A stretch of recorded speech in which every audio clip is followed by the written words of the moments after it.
What's up, everybody? It's your boy, the Italian Stallion, ready for another episode of Rebels with a Cause. You know what time it is, baby. It's 9:30. It's Tuesday night. It's time for the cause because that cause don't stop when the clock hits zero. Got an action-packed show tonight. Lots to talk about. It was rough Friday night, and I ain't going to sugarcoat it, man. We hadn't gotten beat like that since then, like 3 years ago. And also there was a Powell Walter Nolan thing in there and so forth. We'll get to that. But it was rough, man. It was rough. And I think T.O. James, instead of the Stallion, needs to have a come into Jesus speech with the team and let them know, not that their coaches don't do that for them, but you need to just hear and find that eye of the tiger, honestly, because I didn't see it Friday night. I saw a little bit in the third quarter, but by then you were already down 21-0. And you got to bring it, guys. You got to bring it. We're going to get to it. I know that the coach has his opinions. I know Two-Pair Tate's got his opinions. And I know that my special guest has his opinions as well. Because this Friday night in the game against Central, in the hallowed hills of Bill Wilson Field, off Sutherland Avenue in the heart of Marble City, the OGs, the 2014 state champs, are going to be in the house. Former coaches, hell, one of them is even bringing his team for this and would love nothing more than to celebrate and then also ruin the festivities. We're going to have an action-packed, hopefully big crowd again that will be excited to welcome this. It's region play. It gets serious. This is for playoff seedings and, of course, to honor these guys behind me along with all their other teammates. That was a fantastic 14-1 team that averaged 47 points on offense and allowed 16 on defense for the season. So, and I know that my guest, the great Nathan Cottrell, will be able to talk all about that. We got questions for him. Hope the chat box is hopping and we'll get your questions out there too. But without further ado, got some little house business just to pay the bills, if you get my drift, and so forth like that. First and foremost, the views and opinions of this program are not affiliated with those of any other organization of West High School. This is solely the RWAC Crew. Myself, the Italian Stallion, Two-Pair Tate, Brian Tate, our stats man, the coach himself, Shane O'Mac. So just keep that in mind when you watch and listen to the show. Love your support as always. Hit that like and subscribe button. Punch it if you can, if everything. Also, got to give some shout out to a fellow classmate and his company there off of Sutherland Avenue in the heart of Marble City, Knoxville Coffee Company, Mr. Alex Thatcher. That brew is good any time of the day, so get it while it's hot. No pun intended. And got to give a shout out to my gals over at the Chamber, King's Chamber, Miss Kim Castle and Miss Rachel Davis. They are very soon getting ready to do manicures and pedicures to go along with all the other stuff. Beard trims, razor blade shaves. They get you taken care of. They give you the royal treatment there to make you feel like the true king you are. So go pay them a visit. There's their phone number. Visit them off of Washington Pike. But that being said, let me get my co-hosts on here and then get our guests on here because I know he's a busy man. He's going to tell us what he's doing nowadays and so forth. But always got that cause going. But first and foremost, let's introduce my co-host, my brother, Mr. 2003 West himself, a former football player and basketball player at West, and is currently the voice of the Runnin' Rebels basketball and the Lady Rebels basketball for now almost 19 years, starting in November when the season starts.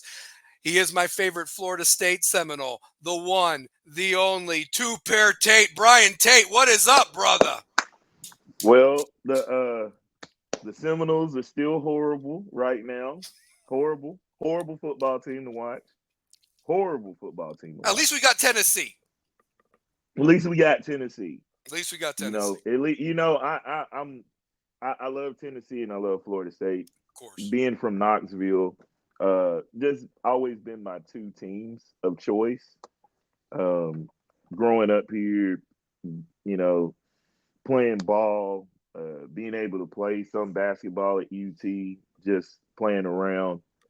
Yeah, that's one of my favorite schools. And then Florida State, just family reasons. One of my good friends His family, his family friends with the Boulware family. Okay. So All right. so that's like Say one of no my more when best you say the friends. name Boulware for Boulware, Florida State. Come on exactly, now. So shoot. exactly. Yeah. So their fam, like one of my family friends, um, my man Lowe, that's actually, the Bowears, he's related to them. So I've always had ties, but he didn't even know that I was a big Florida State fan. But yeah, they're a pretty bad football team, man. Pretty Uh, bad. But I the just can't the believe it. guy that we have on the night though, Oh, like we gotta guess, like this is when some you're serious business right here. So this is when you're serious. one of those guys to be the first, and I know you're gonna cut a super promo tonight. Like Hmm. I got on the official Rebels hoodie for this one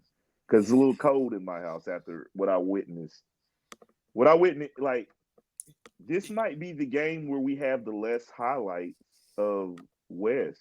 This is the Hmm. first time where we videotaped a full game or scrimmage, and there's not a ton of highlights. There's No, not a. This was one of those low light games. Turnovers hurt us, and I want to say we put the mark. We put the mark. We put the mark on those guys.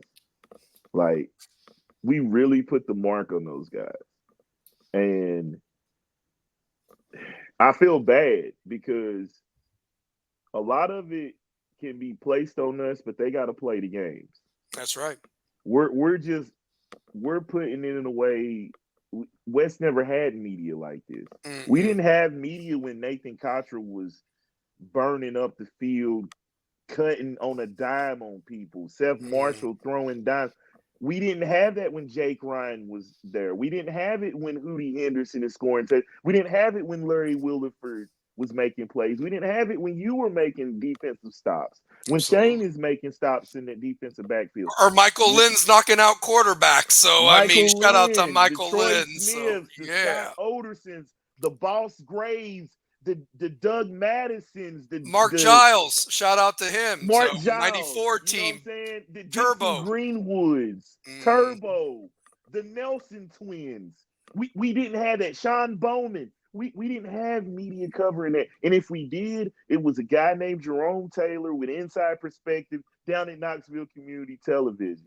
So mm, we are of a new age where kids now, you have a podcast at your high school mm. where they're talking about Wyatt DeRoche making plays on the defense. They're talking about Davis Neely making plays. They're talking about JPP.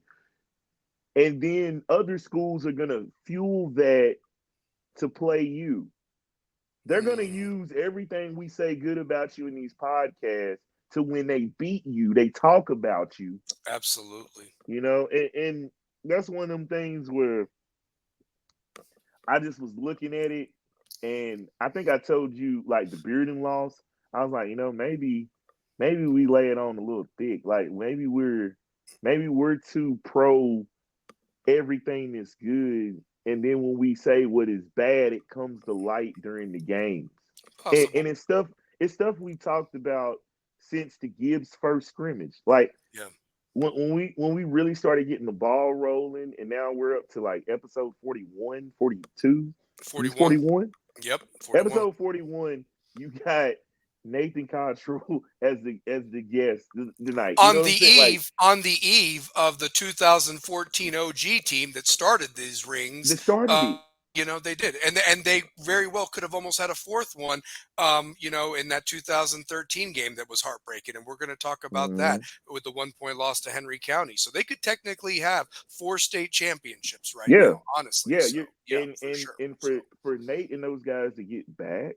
Oh, I mean, Oh man. Like most teams don't come most teams back don't when they get lose the back. Super Bowl, or the big one. And I want him to talk about that, honestly. Yeah, So yeah. I know we got to get Shane on here real quick, and then we'll get Nathan on here because I know the guests Waiting chat rooms already anxiously. up there and so forth. And like I said, I want to give a shout out to Josh Cottrell and Cuban Kane. Anybody else? Say hello, say whatever, man. Honestly, but need to bring on my other co-host, another brother of mine. He is our stats guy. He has been nicknamed by our quarterback, Parker Dubon, the coach, and he's got that whistle ready to blow because I know he's got a lot to talk about, and I hope he really gives it as well tonight and brings it. I know he's tired. He's had a long week and everything, but let's bring him on. Father of the Year, Mr. Shane O'Mac, Shane McGee. What is up, baby? How we doing tonight, man? I'm ready to get this show going. Friday night sucked. Let's just say it how it is. It sucked. Oh man, it did. Nothing that we've talked about isn't on film. Mm-hmm. So the boys got to come out and execute. Yep. If we can see it in the stands, and I can see it, I can say, well, these are what issues I've seen. I've talked about them openly already. Watch our podcast. I don't care. We're not doing anything that you're not seeing on film. We got corrected. That's all it is. Hey, listen, our time. Let me tell you something. When this 40-year-old whose time has been long past is motivating kids or for other teams or whatever, I don't know what to tell you, man. I didn't need nobody to motivate me. I was ready to beat the shit out of whoever we played week in, week out. We didn't give a damn. No. And let me tell you this, even if we lost, I wanted the other guy on the other side to know, hey, my name is the Italian Stallion. Nice to meet you. You're going to be getting to know me all game long. And that's how these guys need to be every time. I mean, let me tell you this. They're great kids. They are. And I love them, all 146 of them. But I'm going to tell you this right now. Nobody, I don't give a damn who it is, if it's even IMG, comes into that stadium and throws you around like that ever again. Yeah. You need to go out there and punch somebody in the face and literally find that eye of the tiger again. I'm talking, you go out there and you let them know who you are, okay? Mm-hmm. Because all they see is the 5A champions and the banners and our podcast, whatever. But here's the thing. You go out there and you let them know who you are and you make a name for yourself. This is your story, guys. You're halfway through the season. This is game 5.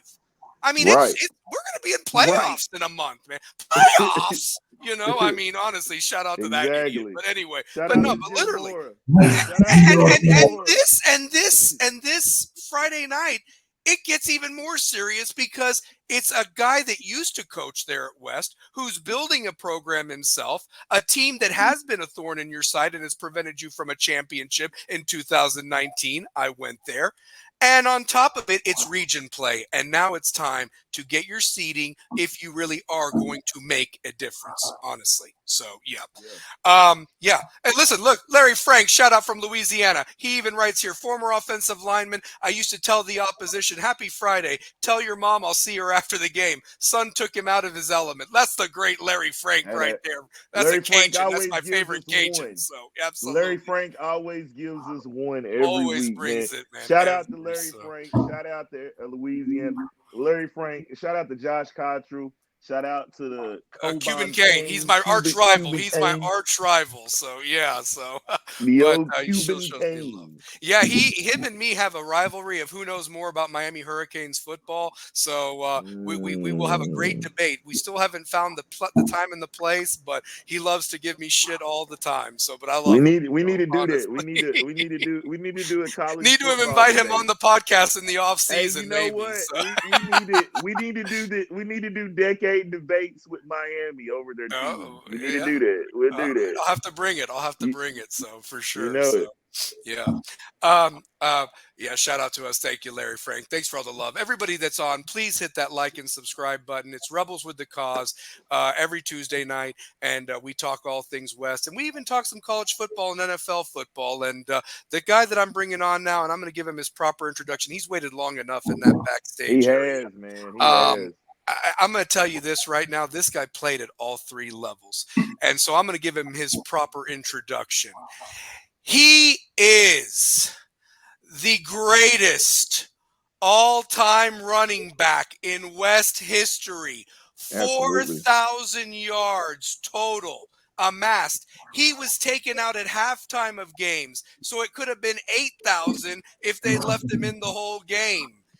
All that stuff that you used to hear about Mr. Football, it wasn't even fair back then because you had to pick one person. Now they give a lineman and a skill player in each of the respective classifications. He should have been Mr. Football 30 times. 30 times. 30 He times. found a hole. It was gone every time. I don't think I ever saw him get run down once. He is known as White Lightning. I believe he was the 2014 KFL Offensive Player of the Year. He led West to 2014 state championship and was the Blue Cross MVP with 225 total yards and 2 touchdowns and would not be denied 2 years in a row of taking home that gold ball and that ring. He was a standout at Georgia Tech, even scored a touchdown on my Canes, and it was the only time I rooted for him against Miami. The only time I rooted. The one time in life. I did. And when he scored that touchdown, and I'm going to say it because it's all real tonight, fuck you, Manny. That's what I said. So fuck you, Manny Diaz. Anyway, but with that being said, he made it even to the Jacksonville Jaguars, even despite a coaching change and an offensive philosophy while his time at Georgia Tech. He didn't let a torn ACL ruin his career. He made it to the NFL and even scored a touchdown in the preseason game, and it's on YouTube, baby, and it was beautiful. He's retired now, but he's taken the time to come on this show, the Rebel with a Cause, my favorite Rebel player of all time, the one, the only, Mr. Nathan Cottrell himself. Let's give him up, baby. Give him a Rebel with a Cause. Clap it up. Clap it What's up, up, fellas? What's going on, everybody? Appreciate y'all having me on, man. I'm excited to talk ball with you all tonight and just get down into it. The praise was way too much, but thank you so much. I appreciate it, man. I appreciate it's it. needed. You put West on the map. I don't give a damn what anybody says. You put the flag in the middle of Cookeville and said, here you go, everybody. We're here. So, man, straight up. I appreciate it. I appreciate it. Yeah. Now, Nate, you know, if you're familiar with our show, I'm so glad glad to have you on the show. What you were able to do, like watching it in real time and being on here with you, is like, dude, that was some phenomenal shit. Like, just to watch it, it was just phenomenal to see. Yeah, we curse on the show, but it was just phenomenal to see, like, going back to the West games. But there's a question we ask everybody on this show: who was the first person to bust your ass on that football field? Yup. I was ready for this, and I'm trying to I gotta find his name real quick. 1 second. Oh, I love it. I remember it. No, man. I gotta get it. I gotta get it going. This, because it was outrageous. Hold on. He's looking through the Rolodex. Yeah. I love it. I had it pulled up. I love it. I love it. Man, 1 second. This is gonna kill me if I can't find it. Oh no, this is great. Well, he's doing you can this take as long as you box, need. so. Oh, I got it. All right. So, it was crazy. So I had I think it was my sophomore year. It might have been my junior year of high school. I think it was sophomore year. Because we went to the semifinal sophomore year, right? Sophomore year. It was actually you got beat in the second round by second round. Yeah. Yep, that's right. Freshman year was semis. All right. So I had just got out of track practice. We were in spring ball, and me and Seth Marshall came over. We came in late because we had track practice during the whole spring. We would always go to practice first, and then we would kind of come over to football. And we were running through. I might have even been on a scout team at this point. I don't remember, but we weren't doing like a full speed drill, right? Yeah. So I get a little jet sweep, or I think I was going to the left side of the field, and so I'm going through the motions a little bit. And this man, Zach Stewart, I don't know if you remember this name. Oh, big defensive end. Yes. Yeah. This man lays me out. And Coach Cummings got so mad at him. He was like, what are you doing? Why are you got it? Like, I'm talking, pulled his face mask, something he would get in trouble for now. if someone saw it on TV. But no, it was that's the first time, man. And I was like, all right, welcome to what I thought then. Welcome to the big leagues. So that was the first one. I remember that so vividly. It hurt really bad. It's always sophomore year because it's like, oh, I was a stud freshman year. Everything's fine. Oh, no, here we go. Yep. Welcome to varsity. So, welcome to it. It was a rude awakening, but honestly, it opened my eyes. I was like, all right, at all times, keep your head on a swivel. So from then on out, it didn't happen again. But never. Yeah. Didn't happen again. Not in high school, at least. That's cool. You know, Nate, this was a question that I wanted to ask off of like, I don't have a banner created for it, but I wanted to ask you, you know, how tough was it, though, because there was such a deep stable of running backs that you did want to get on the field that sophomore year, and you were finding yourself playing defense in the defensive backfield. I mean, you'd get some time a little bit behind Seth and oh my God, his name escapes me at the moment. Big back you played with back there. Oh shoot! Oh my goodness! Oh my gosh! I don't remember. What is his name? Oh, I can see him too. But anyway, but like you were behind them, and literally you're on the field playing defense and so forth. But then it was your junior year. You know, Seth got moved to quarterback, Ryan graduated and so forth, Francis. So basically it was you in the backfield now taking handoffs from Seth. You know, talk about that sophomore year going into that junior year for you, honestly, playing defense and then offense. Yeah, absolutely. I mean, so growing up, playing like Pee Wee football, I played at Halls Community. All growing up, I didn't play at West or anything like that. So that was also another transition, was coming into West and just meeting all these people that have played with each other, you know, forever. So freshman year was a bit of a transition as well. But yeah, no. So I played both sides of the ball growing up, so I was kind of used to it. But I wasn't used to the fact that at West, at least, it's not every high school has the luxury, but we played one side of the ball mainly. Because we had enough people, we had enough talent. So I played safety. I started out as free safety. It was me and Alec Ewart. One of my good boys. I haven't talked to him in a minute, but we used to call each other we were our Thunder buddies. I can't remember what movie. I think it was Ted. Ted, the original Ted. I love it. Yeah, so we would always, like, after we got a big player, big hit, we'd be like, Thunder buddies for life. It was so funny. But yeah, no, so it was a lot of fun though. I mean, I like playing defense. I like hitting people. And it was just a good time. I know, obviously, you know Mark Giles pretty well. So he was pretty upset about that the whole year. I didn't know this until after I'd graduated and we kind of could talk real at that point, because I didn't know what was going on behind the scenes. I wasn't in coaches' offices or anything like that. But he was pulling for me to get on the offensive side of the field quite a bit. And it wasn't in the cards that year. I mean, hell, Seth Marshall was absolutely incredible.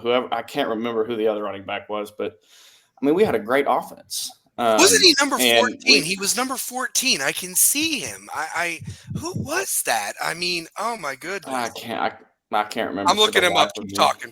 But I'm looking him up. But anyways, I mean, it wasn't like I was upset. I was getting to play. I wasn't mad at anything. I was grateful for the opportunity to play. Yeah. Sophomore year, early on. I mean, that felt early on to me because we didn't really hear people, even when I was growing up and watching, you know, Hall's football. Because my oldest brother Dorian played there. So I went to all the Hall's football games growing up, and they didn't start freshmen ever. They didn't start sophomores. So you usually didn't see the field until your junior or senior year. Right. So I mean, like I said, I was grateful to get to play, and I enjoyed playing safety, and I had some great coaches helping me out then. But obviously, it wasn't my most comfortable position. I'll be honest, I was not good at it. I should not have been playing. I mean, I look back at those games, and I'm just like, dang, I was all over the place. The game was moving fast. I couldn't slow it down. I didn't know what was going on. I was just trying to make a play. That actually brings me to a point. I did get ran over against Farragut my sophomore year. And I remember that play really well because I remember my brother Dorian came to me after the game and he said, why did you just wait on him? I was like, what are you talking about? I feel like I ran full speed. He's like, no, you sat there and he ran you over. And I was like, yeah, he did. But anyways. Tough love from the brothers. So yeah, Love from the always. But yeah, no, I mean, it was a lot of fun. But obviously junior year when I finally got to go to offense, I mean, it's where I felt the most comfortable. And I don't know. I took advantage of the opportunities. Like I said, we still had me and Seth and Justin. Yeah, Justin. That was his name, right? Hodges. Yes, Justin Hodge. Sorry, Justin Hodge. We had us three back there in 2013. And I mean, that was a three-headed beast right there. We had Justin was a power back of all power backs. We always called him a little pinball because he would just bounce off tackles. But then you mix, Seth was strong as an ox too. He could run the ball. He was fast as lightning as well. So I mean, that was a lot more fun to me. I like getting the ball. I like the offensive side. But yeah, no, once I finally got that opportunity, I was just like, you know what? Let's just run with it, see what happens. So I was glad the coaches finally put that trust in me that year to kind of help the team out. Shane, go ahead. What you have a question for him, bud? What was the toughest transition as you moved away from high school to college and then college to the NFL? Yeah.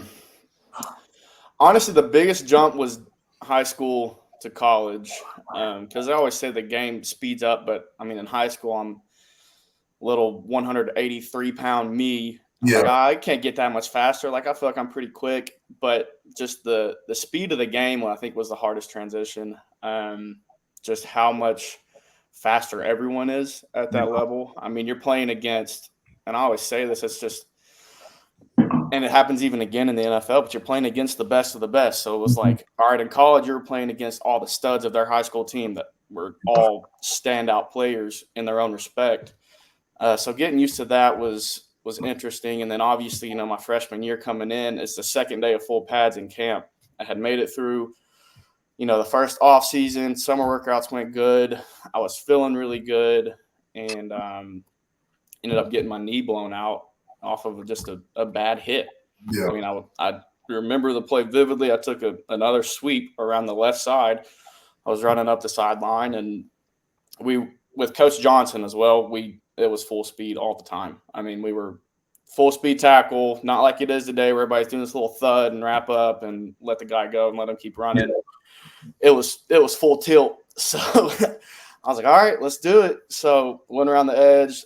A receiver unfortunately missed his block. I didn't see it. I'm looking inside, about to cut in. As soon as I planted, dove straight through my knee, blew my knee out. So that transition was tough. I mean, it just is what it is. And then I kind of had a year to become more of a student of the game, if you will. I still went to all the meetings, got to sit in on all the film study and all of that, which obviously that's even another thing, is just the amount of film you watch from high school to college. Because, I mean, in high school, we watched film probably twice a week. We would watch more with our coaches, one-on-one, but we didn't get the same amount that we did in college. So that was kind of a big learning year for me, and then kind of got the ball rolling from there. Got to play a few more years after that on offense and all that stuff. So that was fun. But then the next transition to the NFL, that one was more eye-opening, I guess. You just see the business side of things a lot more.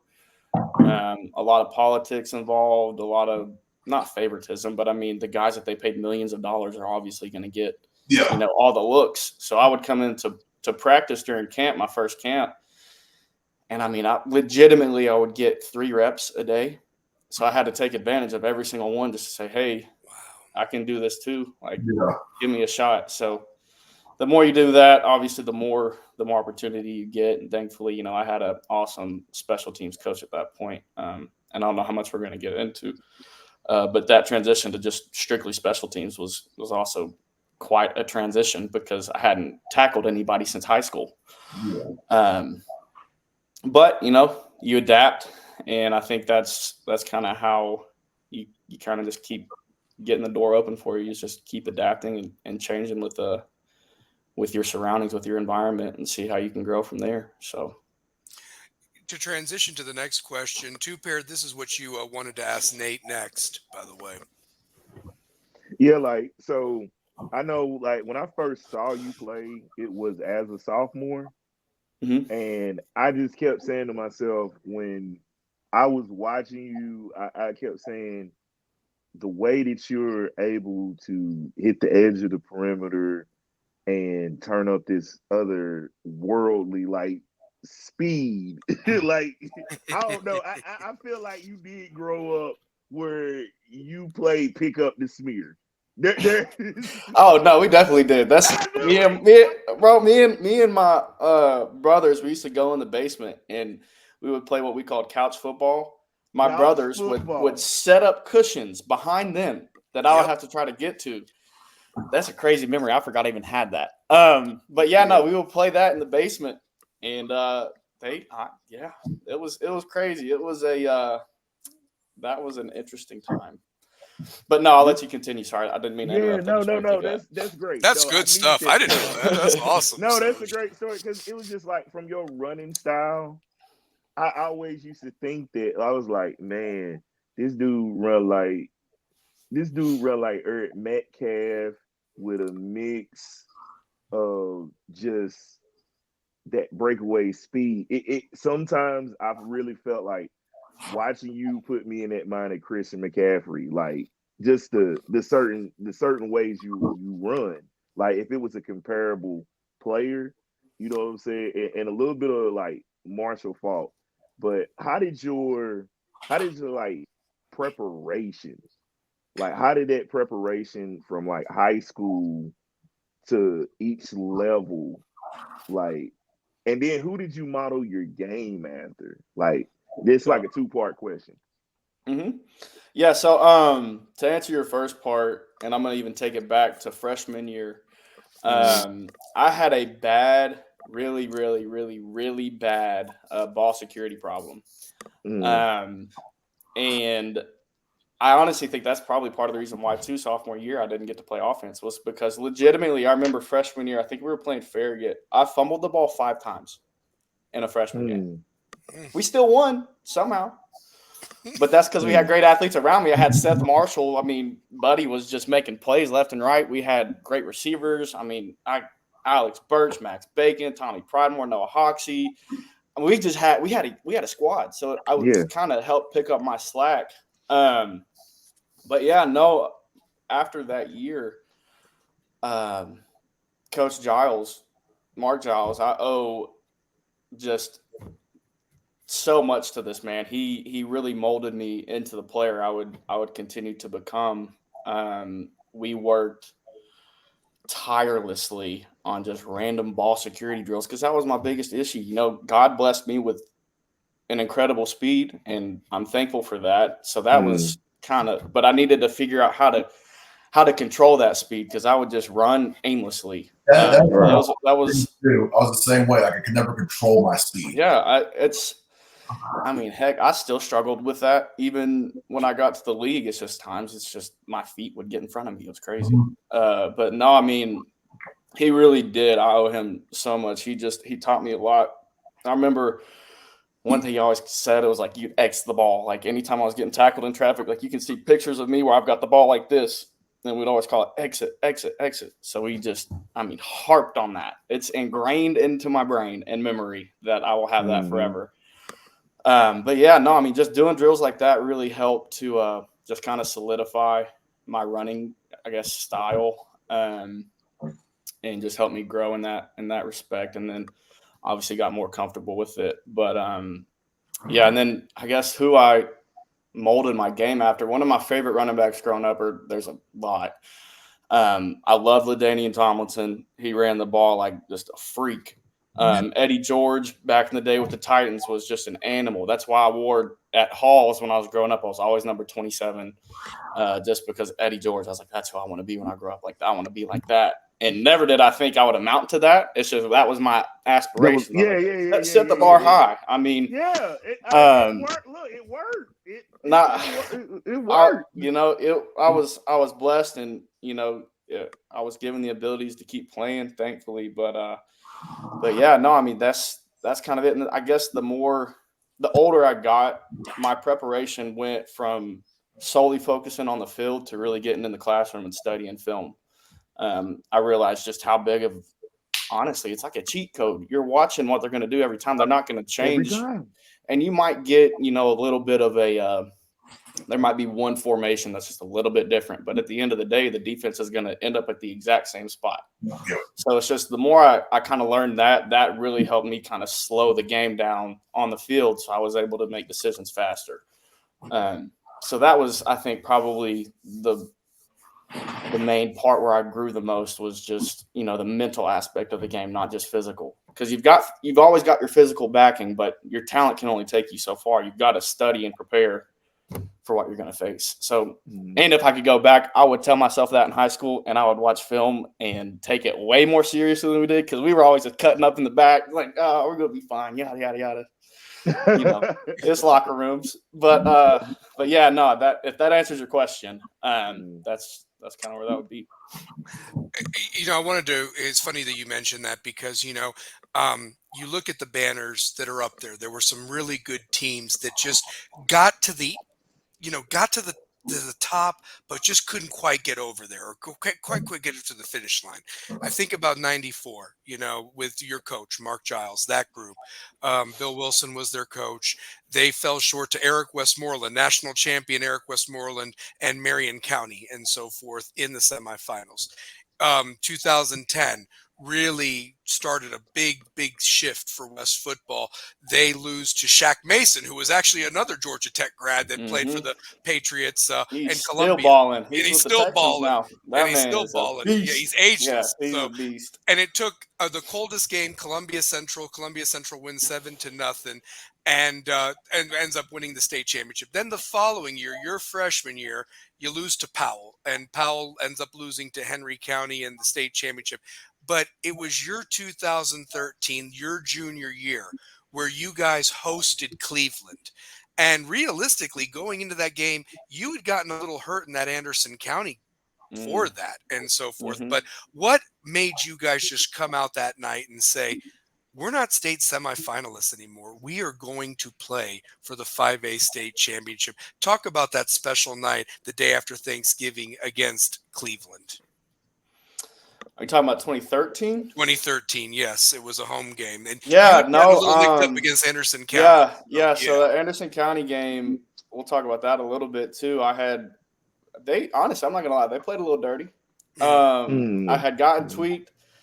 I think it was my left ankle. It was a minor sprain at the point, and then I got in the bottom of a pile, and one of the dudes are just yanking it.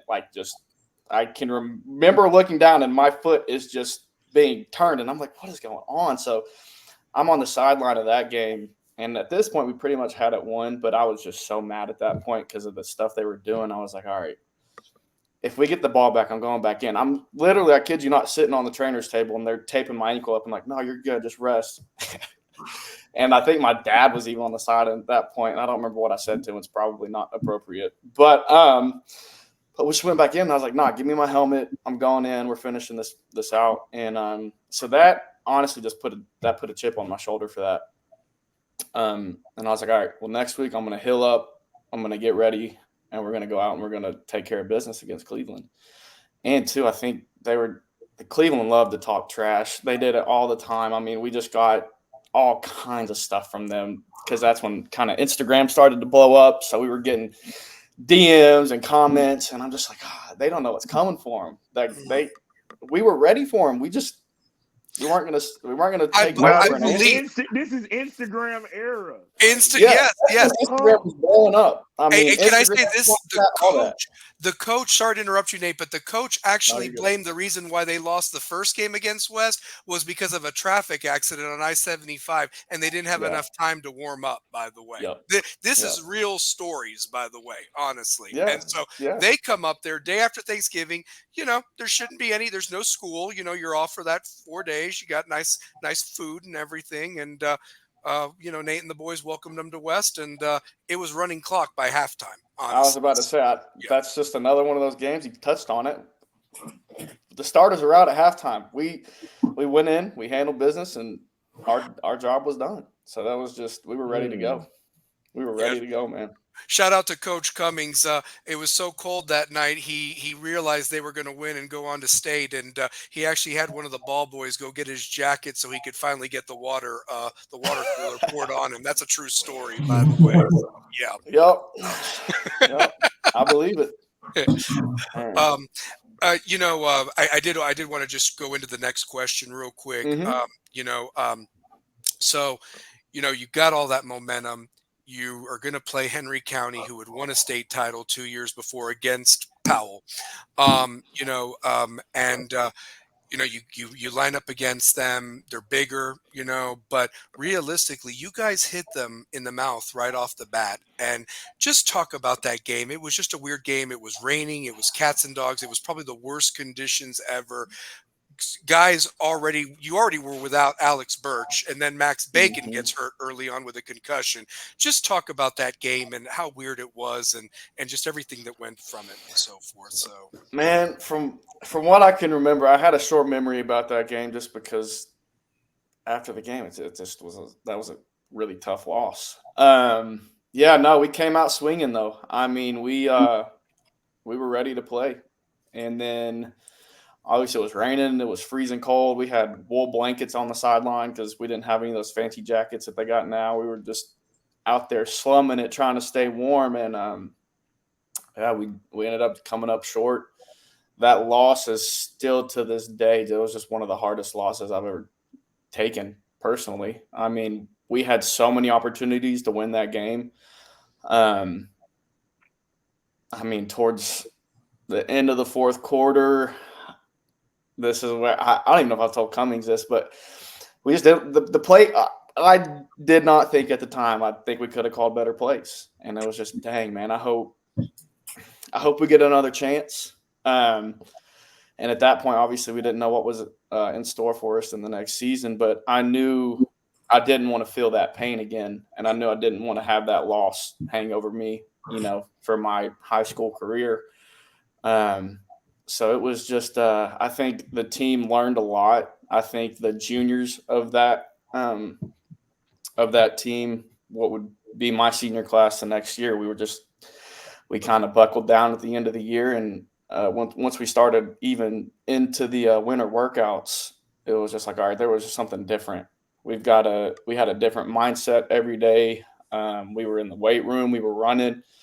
We were competing in almost every aspect. And I think that really, honestly, that loss, I think, ended up helping us. It was kind of a blessing in disguise. I think we needed that to go into the next season. Obviously, it would have been great to win. And I hate that we didn't win for those seniors because they still give us grief about it when we see them like, oh, y'all went and won next year, yada, yada, yada. And like, buddy, you don't know how bad I wish we could have won that game for you all because we had a lot of great leaders on that team. And my running back to my right, Justin Hodge, I still keep up with him as much as I can, through social media. But it's just like we had some ballers on that team. Cody Underwood on defense, just some great dudes. Khalil was a beast. Khalil Whitford was a dog. Good grief, yes. I haven't heard that name in forever. Yep. But we had some studs, man. I mean, we had a great team. I wish we would have won, but obviously didn't. But we took that loss to heart. We knew we weren't going to let it happen again. So, absolutely, Shane. We got a question about that season. So now we're in 2014 season for him. So yeah. Oh, let's see. What would my question be? I've had to submit my questions this week. I've been busy with work and practice. He didn't do his homework assignment, but it's okay. I'll let it fly this time. No, rip him off the fly. It's all good. I'm not worried about it. So I was going to say, what's your favorite memory across your football career? My favorite memory of my whole football career. Wow, that's a loaded question.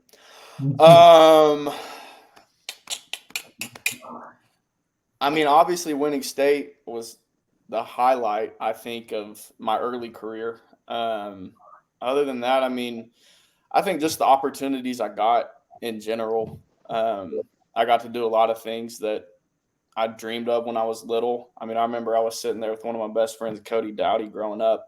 He would always look at me like, "You're going to go D1." And I'm like, "No, I'm not. Like, I'm not worried about that. We'll see what happens." But then that dream turned into reality. And that was just, I mean, that's, like I said, that's more than, a lot of people can say. And I'm blessed and forever grateful for that I got that opportunity. And then again, just getting to play in the league. I mean, that I never thought in a million years that would happen, especially, my senior year of my redshirt senior year of college. We had a whole coaching change. I touched the offensive field twice that year. The whole rest of the time I was playing special teams. But I mean, I took that year and I was like, you know what? I'm just going to give my all. It's all I can do at this point. I'm bought in. I bought into the new coaching system. I tried to prove myself as much as I could. And, then I remember we were watching film one day in college my senior year, and my coach came up and he said, "Did y'all see all the NFL scouts that were here today?"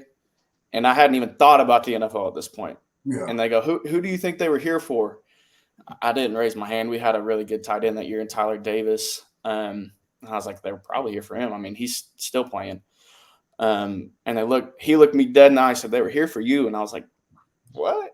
No way." So then I was like, all right, you know what? I'm just going to keep doing what I can on special teams and see if I can try to make a career out of it. And, again, I was lucky enough and blessed enough to get to go play a couple years in the NFL and got to play a lot of special teams. So it was, I think just those opportunities in general are my favorites. I don't think I have just a specific, play or game or anything like that. It's just, as a whole, that was just incredible. And like I said, I know I'm blessed for that. And I know a lot of people don't get to do that. And I never took it for granted. So if that answers your question, it's kind of a roundabout way to answer your question. But as a guy who coaches a bunch of kids, I've got some kids that they've made on some D1 rosters and stuff like that. I mean, that's probably what I expect to hear from them too. I got a former player over at Tennessee State right now that he's balling out now, and I went to walk on at UT and stuff like that. So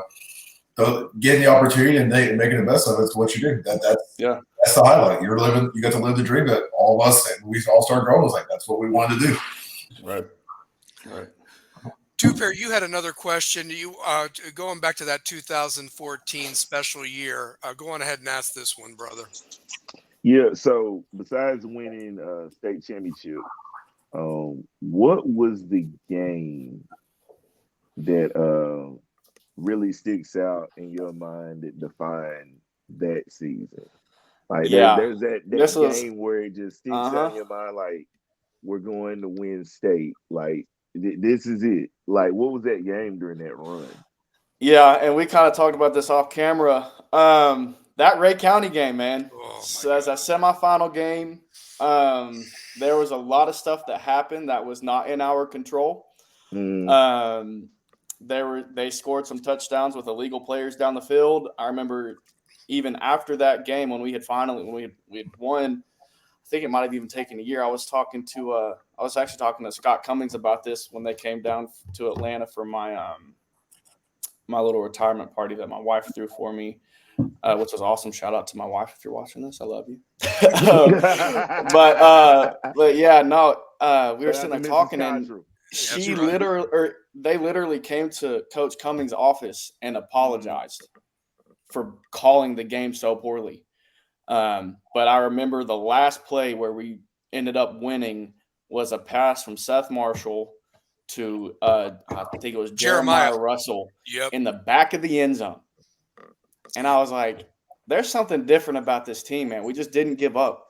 Even though by that point, the refs and whatever else happened, they tried to lose that game for us because they had the home cooking of Ray County. Their fans were jacked up. They were that was one of the loudest environments in high school I had been in. It was crazy. They were nuts. But we ended up winning that game, and from then on, I was like, you know what?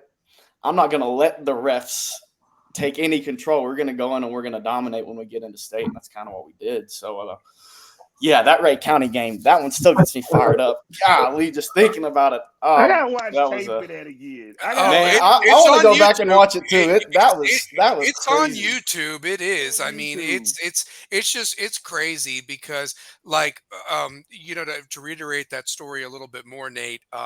4 out of the 7 officials that were calling that game were former players of Ray County's coach at the time, Mark Pemberton, who's now at Campbell County, by the way. Wow. So they were trying to help. I didn't even know. That's Man, let me tell you something. You got more You details wanna about know this stuff something, than I you do. come to I the know. Italian stallion. I Okay, know. come on I now. know. All We're right. gonna So, figure it out. yeah. Now listen. Man. But I ain't no Good. snitch either. But at the same time, I mean, look, the story turned out good. But here's the thing: what damn good would an apology be that you robbed what were there 80 of you guys on that team or whatever? It robbed 80 of you guys. It's like, oh, sorry, we wanted our old dear coach to get their ass whipped by Hillsborough next week or whatever like that, because that's what would have happened. Ray County, I mean, you guys had them beat. You all had them beat, and I'll tell you, it's a miracle that referee, because they looked at each other. I was like, don't you dare call him out. That's a legit catch at the back of the end zone. Jeremiah laid out for that. Seth threw it perfectly, and it's like touchdown, and we're going to state. And here's the thing: you guys should be so happy. There's tears in the damn huddle with Cummings on the field. I was there for it, and I remember Jeremiah came running up to us. We all hugged. He was crying. Everybody was that was such an emotional win. I mean, I really think that one set the tone for that whole year. That one game set the tone. It was just like they tried to take it from us, and we just weren't going to let them. It was, man, that was a special game. That was a special game. We got a question in the chat box, by the way, from our favorite Cajun from Louisiana, Larry Frank. He says, if you can go back to West and do it all over again from high school to college to the pros, what's the one thing you enjoyed the most and would do again? Yeah. I've gotten this question or a question similar to that quite a few times, and my answer is always this: high school football is the most fun you are ever going to have in your entire life. Yep. I think there's just nothing like it. You're with some of your best friends every single day. You get to be the high school heroes on your campus, and you get to walk around and be the big man and all that. It's just, there's nothing like it at all. I mean, you get past high school and you go into college, and you've got a pretty tight group, but your tight group is pretty much your roommates on the team. So that's kind of going to be your closest, friends. And obviously a bunch of my friends from college roommate days we're still really close, but man, I would always go back to high school and play it again. That was just, there's no pressure on you. There's no, oh, you've got to do this. You got to be this person. You've got to figure out what you're doing in your careers. You got to start thinking longevity. High school is just, you have, aside from, I know not everybody was blessed to, be raised in an incredible family like I was, with an awesome support system, but it was just, high school was just, it was the most fun. It really was. I think about it all the time. If I could go back to high school, man, I would do it all over again in a heartbeat. And I wouldn't change anything either. I think, one of the big questions I get asked too from some of my Knoxville buddies is, because I transferred into West. I wasn't zoned for West. I shouldn't have gone there.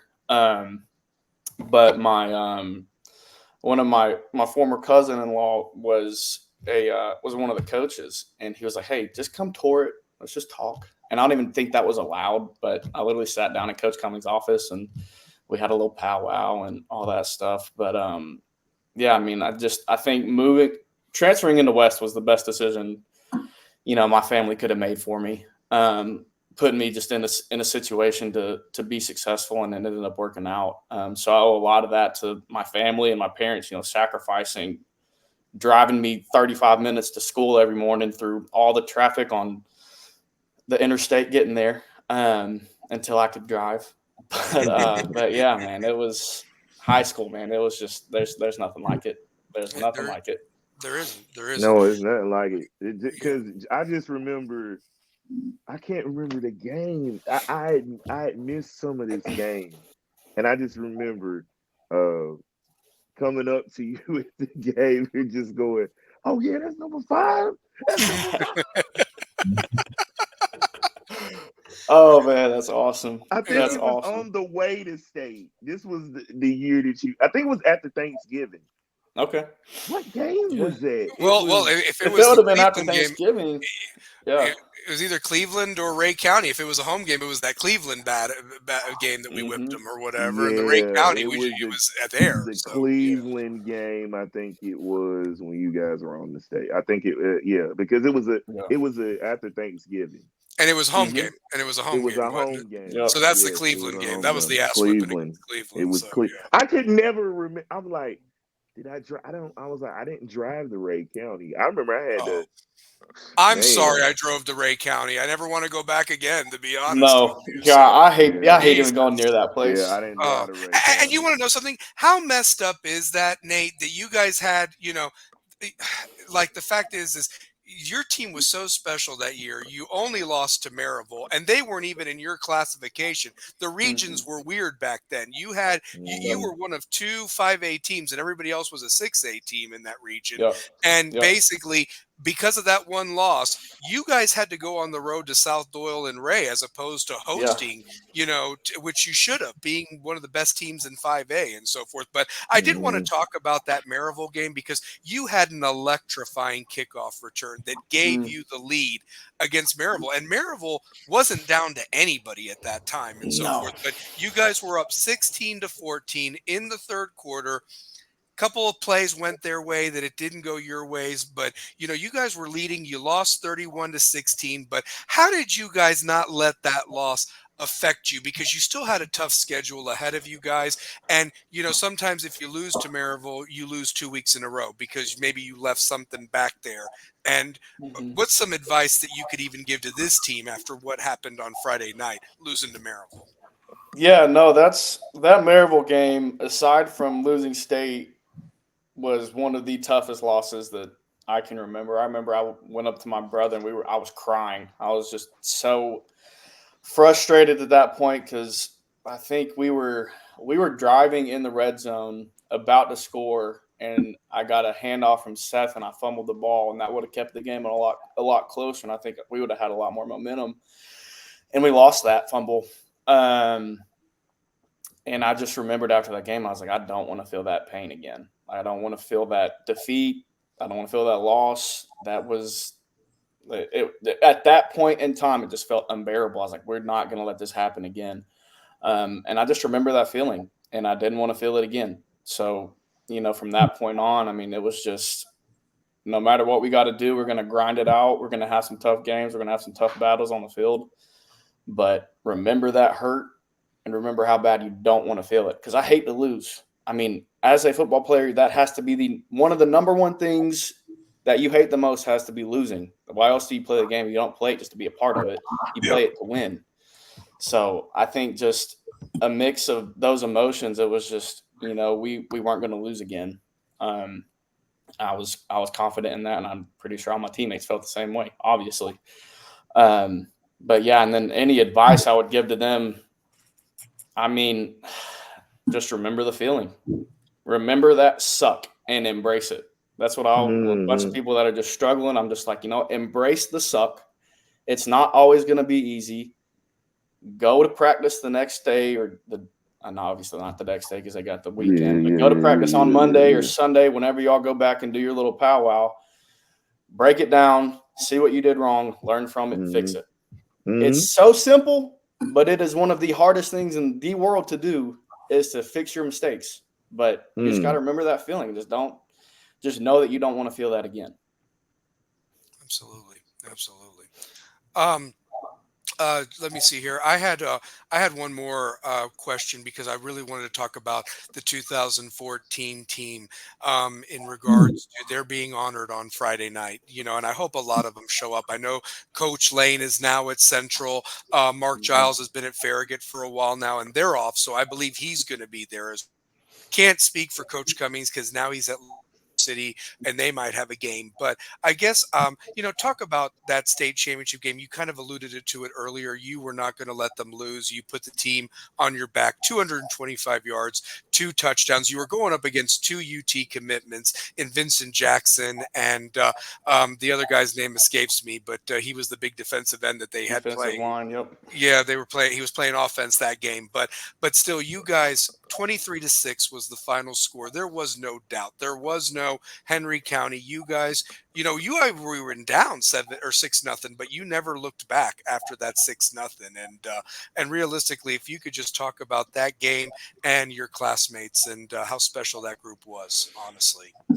Yeah, no, obviously, got accolades from that game, but obviously I couldn't have done it by myself. I had such an incredible team around me to where I felt like I had no pressure on me. I knew what I wanted to go do, but I also knew that they had my back, and everybody had the same mindset. We were we were really close knit. And we all knew going into that game without a shadow of a doubt we were going to come out of that game as the state champions.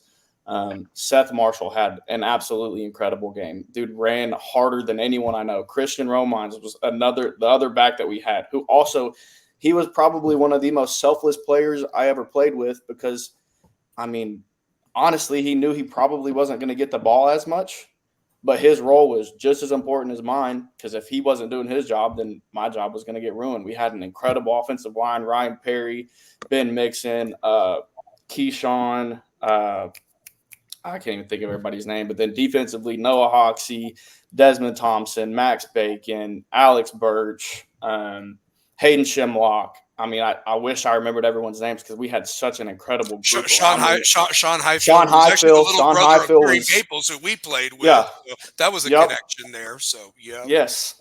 Eric Middleton, too, at linebacker. So yeah, see, I wish I remembered all the names, but I should, but no. That's the nerd in me. Keep going. So no, we had such an incredible team, and I had it's so a much lot talent. of guys to name, man. It's so many dudes to name off that team, and they were so deep. They beat everybody's ass at halftime, and look at the depth that they created. There were so many guys that got time, and even the backups were making plays in the second half. Honestly, absolutely, because we had some injuries too coming out of the halftime at when we were playing Hillsboro, and it was just next guy step up. And they did. It was just, man, we were just clicking on all cylinders. Like I said, we knew we weren't going to lose. No one was going to let that happen. Right. No matter how much pain we were in, no matter how cold it was, we just went in and we had one goal in mind, and that was to win. That was a special group of guys, man. So many of them have molded me and shaped me into who I became, and I owe so much to that football team. But yeah, man, it was just such a special game, and it was a lot of fun to come out on top at the end. It's kind of like a Cinderella story. We lose by a point, and then we go and we took care of business. I always said you guys were rocky. Maybe you lost the decision, but you came back the next year in the sequel. Would have been nice to get it against Henry County again, but, Hillsboro was a very good substitute, almost very similar team. So, yeah. And you guys are legendary. And look at what the program is now. Like, how does that make you feel? That, we have a podcast now, but look at this. We're coming off a back-to-back. It's a special group. And the coaching staff, it's different than what it was 10 years ago. But it took a minute to get back to that, a couple coaching staff changes. And, it took some time and effort. But it's become a program. But you guys really were the ones that started it, and how special is that to know where it's come from you guys to now little brothers down the line? So yeah, no, it's incredible. I love watching the teams come up from obviously they were probably watching some of our games, maybe not now because it's been 10 years, which is outrageous, but some of those teams coming up and they were watching us on the sidelines on YouTube. But yeah, no, it was just, that's such a cool feeling, knowing that we kind of not set the bar, but we showed them what was possible. And I feel like they've run with it at this point. They got back-to-back. We never got a back-to-back, but, just knowing we had a little bit to do with that just to show them, hey, this is what you can become. that's a pretty special feeling. I think, that almost gives me goosebumps when I just think about it. It's just like, wow, those were guys that looked up to us, and look what it's turned into. Because you never know. I don't know. You never know who's watching you. You never know, what kind of influence you might have on a kid on the sideline. If you just say hey to him, or you go sign his helmet, or do something like that, or give him a pair of gloves, you don't know what that's going to do for him in his future. And I think about that, and it's awesome. That's awesome. Yeah, Shane, man. you got another Like, question? Or two pair? Yeah, go ahead, guys. no, what I was gonna say is the way those kids look up to you guys, because you guys set like a standard of what it takes to be a rebel and what it takes to, band with brothers to get to an impossible journey that most people don't think can happen in high school. And it's gotten to the point now that we're covering these kids as analysts on a podcast show because of what you guys were able to do. And it's wild because we made music songs about you guys for a DVD. Like, we were trying to do a 30 for 30 on the story. I remember. And all I need is a MacBook Pro, and it can still come together. I have all the footage. I have everything. I need a MacBook Pro. That's the problem. So I was talking to my wife about that. Fund the Stallions MacBook Pro. Yeah, we got go fund me for a MacBook Pro for James. So so that's it. So we had a West High 30 for 30, and you kind of think about it. You guys have led us to that documentary that's still going to be done, because now we've got footage about the 10-year anniversary to go with it, now we do. And just the fact of the success of everybody on that team, you guys have set a standard and a level of excellence. And it's where these kids now, they realize they have something that they have to uphold. It's like, man, Nathan Cottrell saw you fumble like that. Like, you know what I'm saying? Like, that's the type of level, and it's beautiful to see and hear kids talk about you guys. Yeah. No, I mean, that's awesome. And I appreciate you for, even just saying things like that. It's cool. But yeah, it's just, I always go back. You never know who's watching. So and that's just a thing. I don't know. Now, I really learned it more in college, but it's something I think is even applicable. But every time you enter a room, leave the room better than you found it.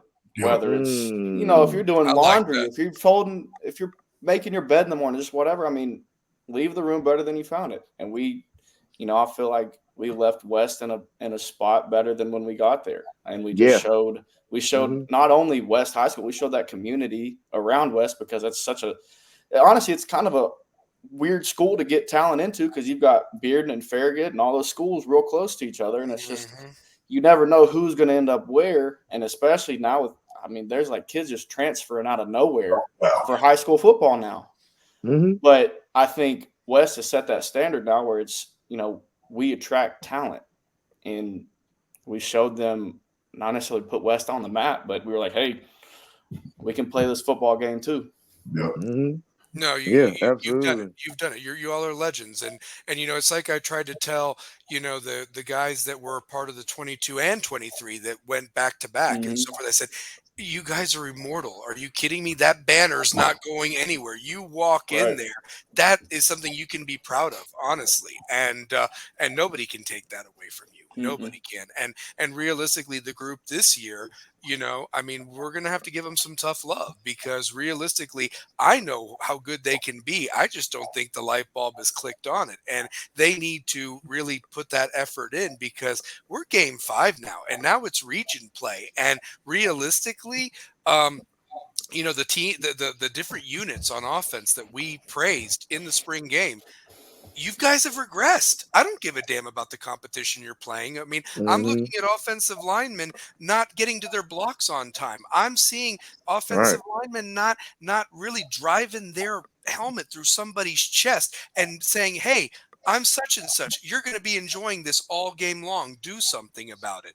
I mean, that is just what is so frustrating to me, because you guys need to take it to each team, no matter who they are, honestly. And you have a standard. And here's the thing: haters are going to hate. Would you like to know what the News Sentinel by Toyloy Brown, his headline for Saturday morning was Maryville destroys 5A champs? Destroys was the word used. If that doesn't light a fire under your ass, I don't know what will. I mean, yeah, they beat you. So what? Okay. But are you going to allow that again? I like what you said, Nate. You didn't like that feeling, so go out there and, show what's up. Honestly, I don't think it's hard. Do something about it. Do something about it. I mean, and they obviously don't like you still, that you used to get shots all the time from Prep Extra all the time. I mean, you remember that one time that he said you guys were only going to beat William Blunt like 21-17? You ended up beating them 70-14 was the final score. I still remember Max Bacon ripping the ball out of the running back for William Blunt's hand that was going across the goal line. He takes it 99 yards the other way for a touchdown. I mean, 63 points in one half is still the record by West in one half. Dang. You guys did that. So, yeah. That's crazy. That brought back a memory I didn't even know I had. Oh, yeah. But it's the wild. same. It's the same cats, same publications, and the Coach T message boards are such gold, honestly. I mean, they love to hate on West every time, and it's like no matter what we do, it's never enough. Oh, they can't do it this year, and it's like you are going to have that against you. You're not the darling. You're not. So why don't you just be like that group of guys that loves to spoil the party and embrace the hate. Honestly, embrace it. So because they love taking shots. I heard it all Friday night into Saturday. I did. So, oh man, and the thing is, they Channel just 6 reporter, all of them. So. They went through. They played a team that just exposed a lot of the tendencies that we talked about they had trouble with. Mm-hmm. And it got to the point where you didn't see that sense of urgency in the third quarter. You didn't. They didn't make enough plays. They didn't convert on third down, and it just was a. It was a humbling experience. It was very humbling because it's at home. Like, you know what I'm saying? If this was on the road, I can understand like the environment, but players got to make plays. And the crowd was electric. I mean, the crowd, there was a Wild West theme or whatever, all the student section. I mean, Nate, you remember, like, you had some students, you had some friends that came, but I'm going to tell you this. When you show up Friday night, that student section is filled where the old band used to sit. The band now sits in the end zone. I mean, it's standing room only. And that atmosphere was incredible Friday night. But damn, the minute Maryville scored, the air got let out of the building. It was the people on the other side that were chanting and doing their thing and so forth. I mean, we didn't recognize what we were. And I hope that the guys have had a good week of practice. I know it's Tuesday. They've got tomorrow, walk through Thursday. And I don't care who the opponent is, because Kevin Lane would love nothing more than to take his Central Bobcats and erase these scores. 53-0 last year, 44-3 the year before that, 63-26 and 49-14 in 2021. So they would love nothing more than to, have a program-changing win and be 1-0 in region. So what are you going to do about it? That's my question. Are you going to defend this house? Are you going to actually perform in front of the OGs that are being honored on a 2014 10-year anniversary? That's what I've got right there, honestly. So, for sure. So, yeah, definitely. Yeah. Most definitely. Well, hey, let me ask you this, Nate. Before you go, and I really thank you for your time and so forth like that. You want to talk a little college football with us, because you did play at Georgia Tech and so forth, and the Rambling Wreck, the Rambling Wreck, Nathan Cottrell. Yeah.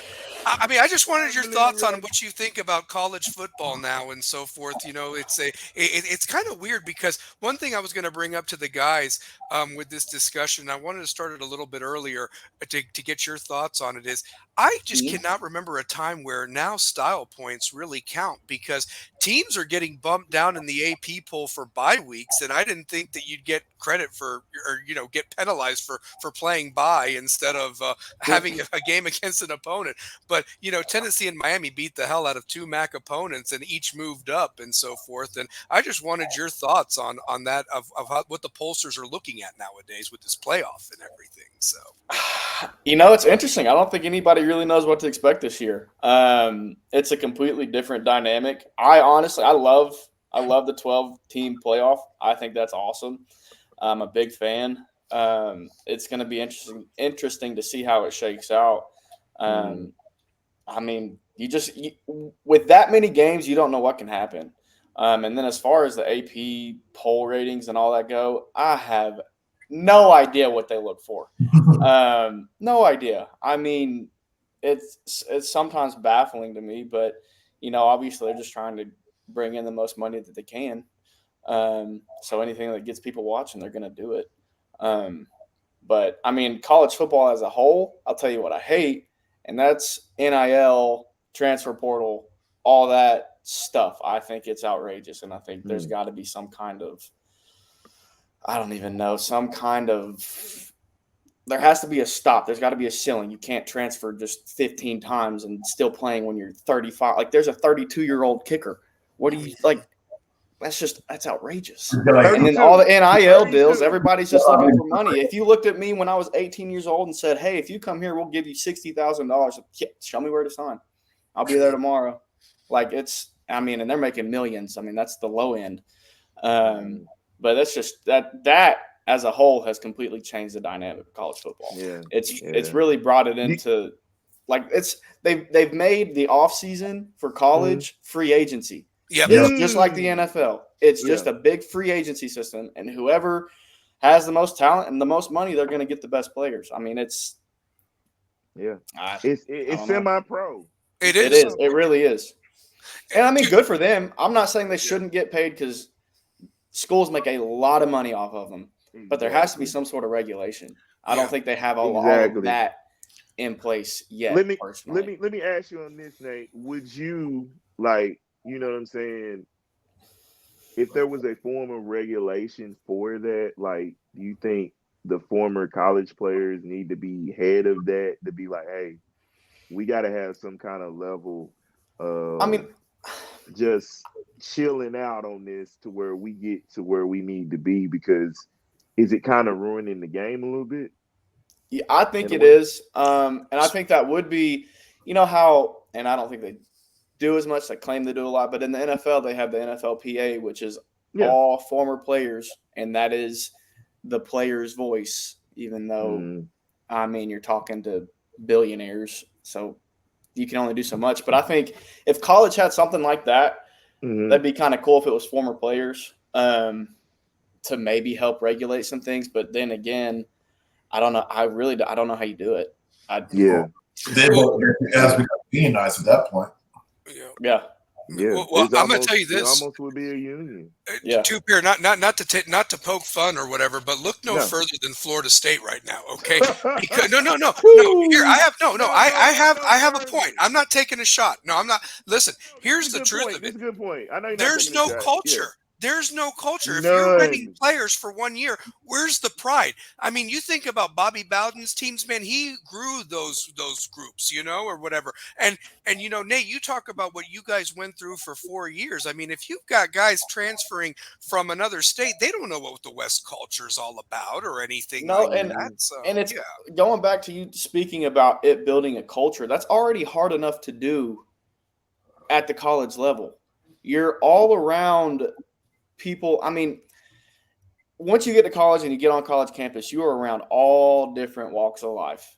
And to build a culture on your team with people that just come from vast different backgrounds, it's already hard enough. And you can't do it in 1 year. You can't do it in one season. You can't do it in, however many 12 games, 13 games, 14 games, however many games they're playing now. You can't do that in 1 year. So now it's just everybody's pulling all the talent from all these other schools. You're never going to have that culture again. You're never going to have, as my father said, it ruins it for the fan base. How do you even cheer for him if you've only seen him for half a season and then he's gone? I mean, it's just there's no – you lose a lot of that you use a lot of the loyalty from the fans, I think, or you can because it's like, oh, well, I really like that player, and now he's with – Oregon. I'm not gonna say Alabama. If he's with Oregon, yeah.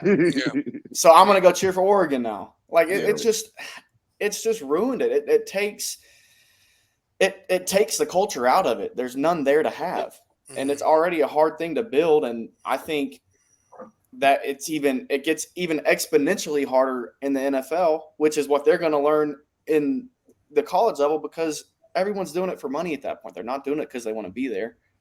It takes all of that out of it. Takes away the love of the game.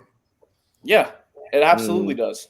It does. Yeah, and it's hard to keep up with all these people. It's like this guy's not here anymore, and it's like, and here's the thing: maybe you were counting on a guy to be like, man, in a year or so, man, he's going to get him in the weight system and get him in the strength and conditioning program. He's going to be a player for you next year. Oh, that's right. He's now over at Auburn or whatever like that. See ya.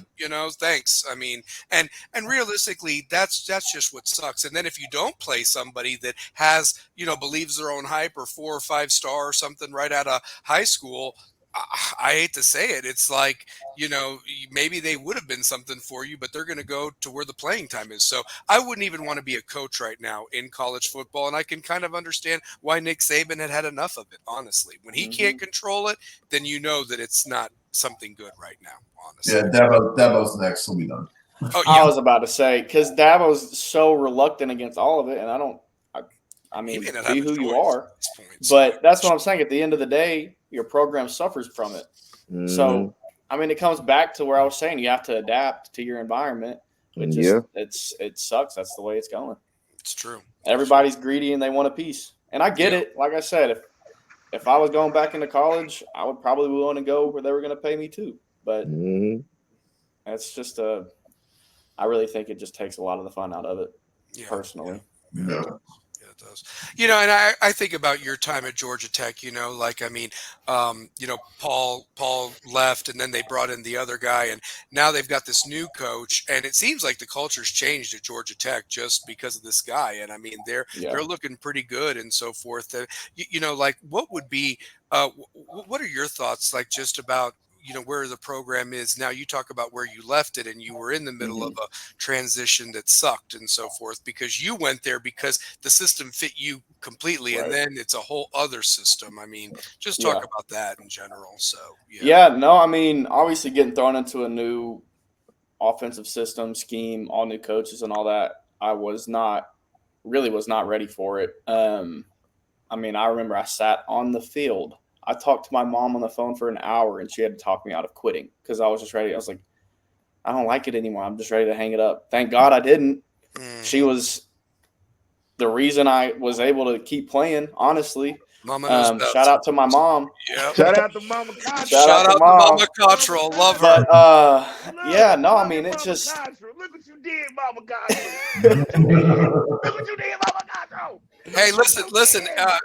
Dad put this. He gets it from his mama. He said that earlier in the broadcast. So absolutely. So no, for shout real, out but to Mr. Cottrell too, man. But speaking about where they're at now, Coach Brent Key, he was on Collins' coaching staff whenever he brought all the new people in, and from the beginning, he was one of the coaches I respected the most. He shot completely straight. He wasn't blowing smoke.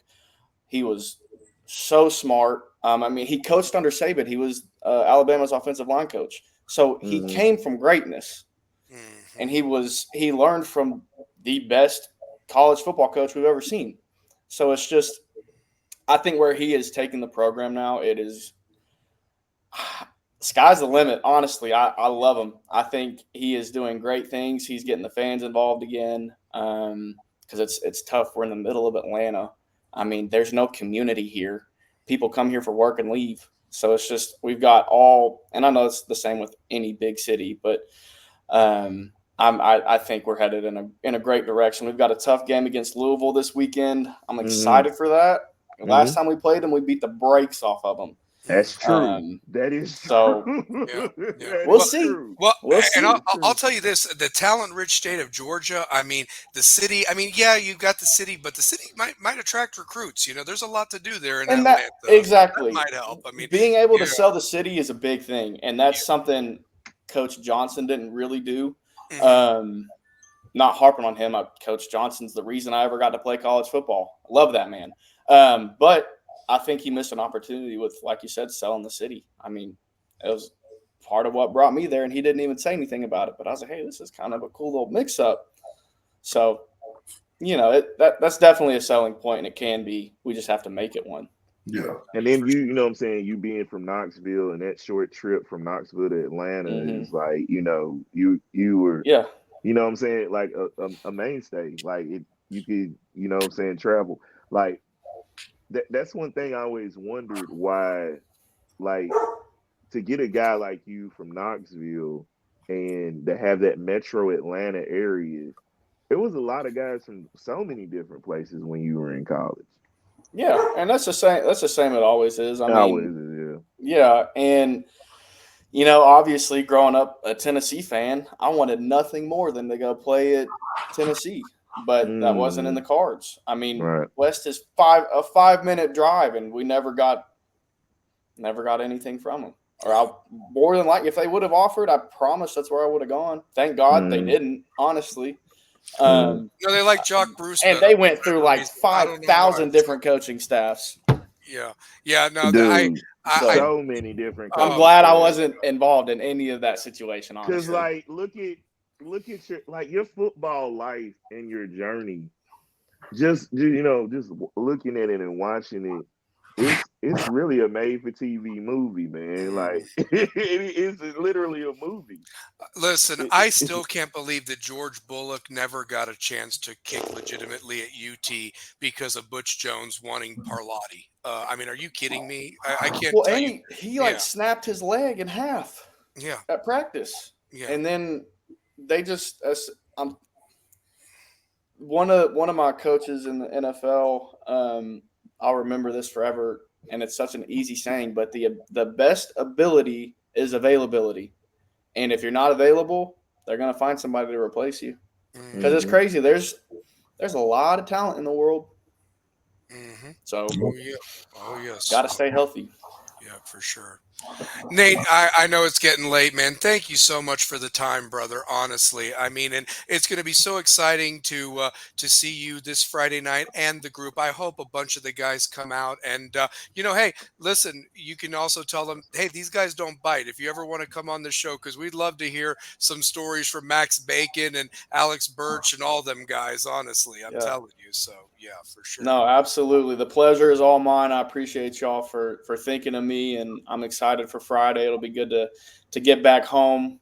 But again, thanks for the opportunity. I always love talking football and appreciate you guys for everything you're doing for West. It's incredible, and I know the kids eat it up, and it means the world to them. So I can't even put into words what you all mean to the program and just how much we all appreciate you. And thank you to everybody that's watching, all the families and all that good stuff, man. It's been a good time, and anytime I'd love to do it again. So just hit my line. You got my number, and I'm a phone call away. Just let me know. You're always welcome on the show. And before we leave, you got to throw it up for us. I know you guys used to do the one and so forth, but now we throw up that W. Yeah, baby, you got to throw that W up. I like it. It's all about. So yeah, yes, sir, for sure. Well, listen, love to the missus. Safe travels. We'll see you Friday, and hopefully the boys won't let you guys down and deliver a big W and a night of big celebration. So no doubt. Thanks again, y'all. I appreciate it. We'll see y'all Friday. Take care, Nate. Thank you. Man. Thank you, Nate. Thank you. Bye. God bless you, man. Dude, how awesome was that? I mean, we've had two great guests in a row. Coach Lamar Brown last week.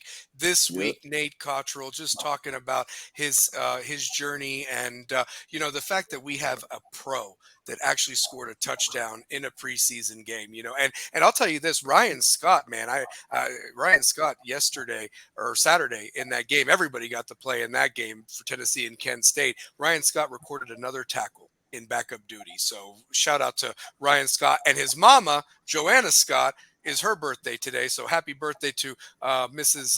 Joanna Scott and so forth. Ryan Scott's mama, who was one of the best team moms for the West Rebels the last few years with both her sons playing there. So yeah, shout out to Joanna. Happy birthday, Mama Scott. Absolutely. Happy birthday. So, yeah, for sure. So, but thanks Shout again out to to Nate Mama for Scott. coming on. So, but guys, that portion of the show's done. I think we've got some serious business that we need to attend to these last 30 minutes or so that we've got on this show.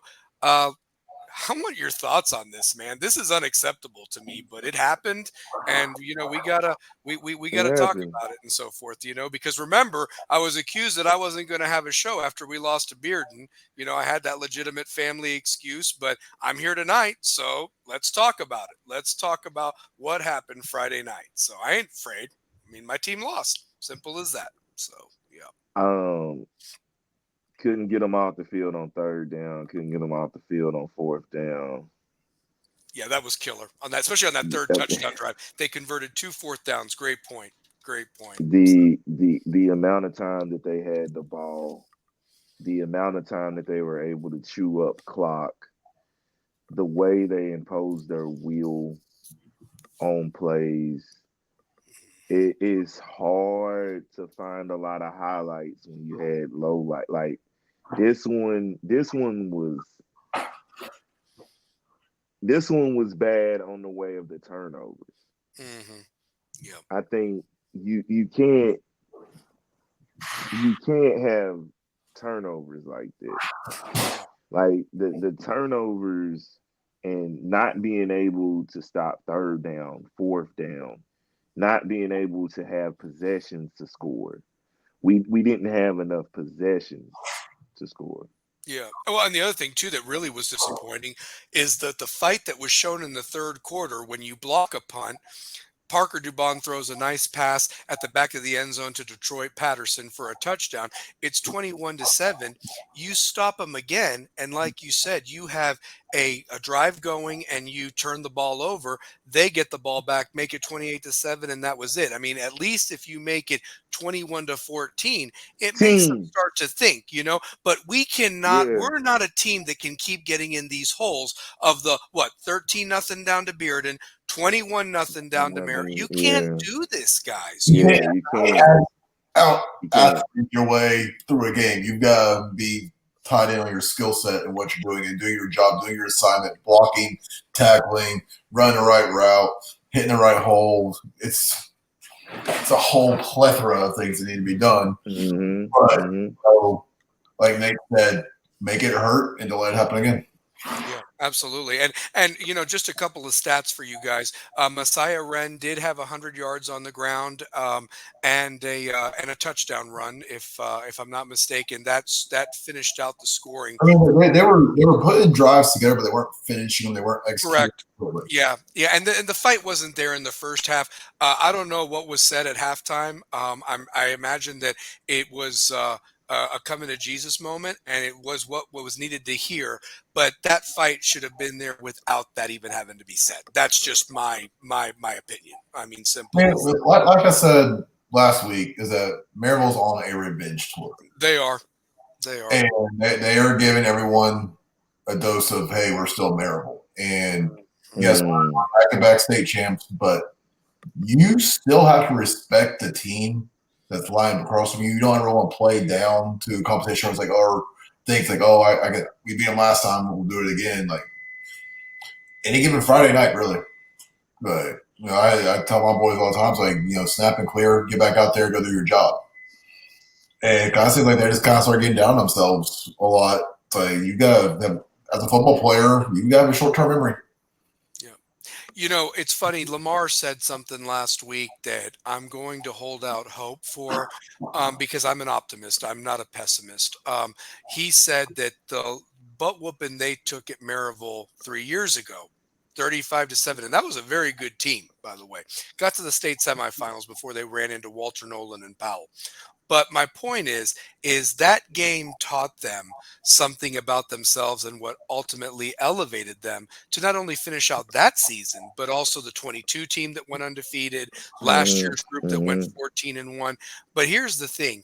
What does this loss do for this program? Like in terms of, okay, you're 2-2, you're at a crossroads now. You've lost 2 games more than you've lost the last 2 years. Are you going to lose another one? Or is this where you say enough and that you're famished and that you want to go on ahead and make it work and come out and set the tone for that you still own this region, you still own this classification? I mean, Two-Pair, your thoughts, brother, on that. So, yeah. I mean, I think they got a lot to play for still. You know what I'm saying? They still got a lot to play for. But you gotta defense. It's gotta happen. Like defense has just gotta happen. You got to be able to get off the field. Yeah. Like, and get pressure on the what. quarterback. I mean, get pressure on the quarterback. Get pressure on the quarterback. Get off the field. Yeah. Offense, you can't have the turnovers. You can't do the 3 and out. Can't do penalties. I mean, you're getting penalties right off the bat with false starts, getting you 5 yards behind the ball. You can't do 1st and 15. You can't. I mean, come on. You're not a team that can do 1st and 15 because we don't have a lot of explosive plays. We are a ball control, grit and grind, make methodical plays, slow the possession, chew the clock, let the field position play in our favor. That's West football. Correct. We didn't have that type of identity Friday. We didn't. We got away from what we do great, and that's maintaining the front, like dominating in the trenches. We didn't dominate in the trenches. We got dominated in the trenches. They did, yeah. And like it's the thing. You got to use that. They imposed their will. Yes. They imposed their will on us, man. Yes. And they need, and how that was done to them, they need to channel that and use that going forward, because that's the only way, if you even want to sniff Chattanooga, that's what you're going to have to take, honestly, at this point. So, yeah. So we're done with that. Now we've got this. We're going to honor the 2014 state champs.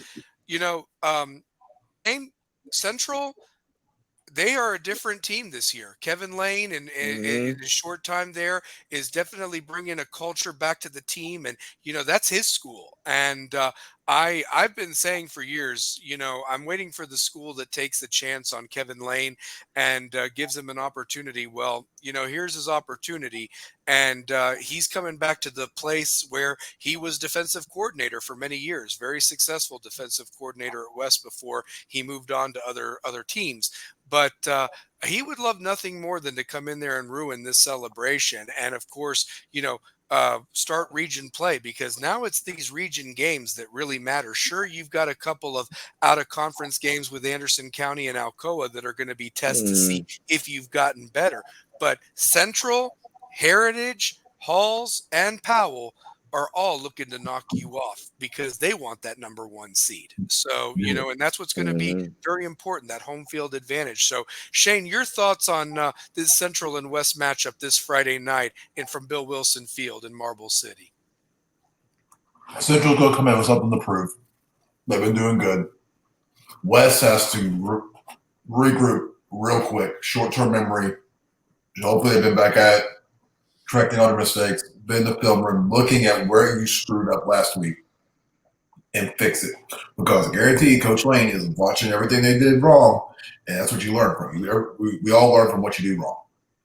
And he's looking for every place he can exploit the offense and the defense. I think West bounces back this week, but they're going to come ready to play and not look over anyone, really. They did. Friday night needs to hurt in the pit of their soul. And it happened at home. And Two-Pair, like you said, the turnovers have to be cut off. I mean, you're averaging 2 turnovers a game now. So you should be getting fall penalties this far into the season at your own home. Like, come on, like you're saying that you don't know how. Like, our crowd should know when to cheer and when not to, when to tone it down a little bit. Like, you should be making those mistakes 4 or 5 weeks into the season. Mm-hmm. That is simple stuff. That's you paying attention. Like, you know the snap count. You know when the ball's on the snap. Why you false start? Like, what's going on there? And ball security. One more time, ball security. I've heard it. Effort and execution. That was the story of the game. They did it. We didn't. Mm-hmm. Are you going to do that in game 5? Game 5. I mean, I can't believe we're already halfway through this season. That's what eats at my soul. It goes by so damn fast. We wait for it all damn year long, and now we're already at game 5. It's crazy. I got 1 week left of football. Yeah. So look at you. Look at all the hard work and all the hours. Yep. All right, my son, he's got a game Saturday. 1 more week after that, his season's done. Yep. And that's 7 games. Yep. I've been coaching for 5 weeks now for a season. Mm-hmm. And look at all the work you had to do during the summer to get to that. You know what I mean? I've got my other screen pulled up right now. I've got film playing this game prep. Yep, for sure. All right, so let's do this, Shane. Do you got the games for this? You know what? We'll save it for the end. We'll save predictions for the end. Let's talk a little. Do you all want to talk a little college football? You want to talk a little NFL? What do you want to talk about? So college football. Well, if we talk college football, after watching Oklahoma play Tulane, I feel good about where Tennessee is, but I feel you gotta stop Oklahoma's edge rusher, Thomas. Like, you gotta stop him. Like, he was the main reason that they beat a Tulane team. I think he had a pass deflection, a sack, and a fumble recovery, all in that fourth quarter. That's big time right there. So I think with the offensive line, you got Campbell up there, you got Hurd up there, you got Cooper Mays. Cooper Mays is playing phenomenal. You got Spraggins, like that security enforcement for Nico. They should have a field day the way they run the ball. Like, and what about Bishop? Like, I know. How cool is that story? How cool is that story? Can we talk real quick about Kent State, by the way? And I don't mean this with any disrespect. That was one of the worst football teams I have ever seen in my life. They're bad. And here's the other thing. Shane, back me up on this too, pair. I would willing to bet Chattanooga could kick their ass. I think Chattanooga gave us a tougher game than they did. Am I wrong by saying that? Chattanooga gave us a better game than that. I said last week that Maryville could take it to Kent State. No, Kent State is horrible. I mean, and it's like I understand why the game was played, but we're not talking this was Carson Newman or a Division II team. This was a Division I AA school that performs and they have games and but they were horrible. But credit to UT for whipping that ass, man. I mean, two-pair. They set records in that game. 44 points in one quarter.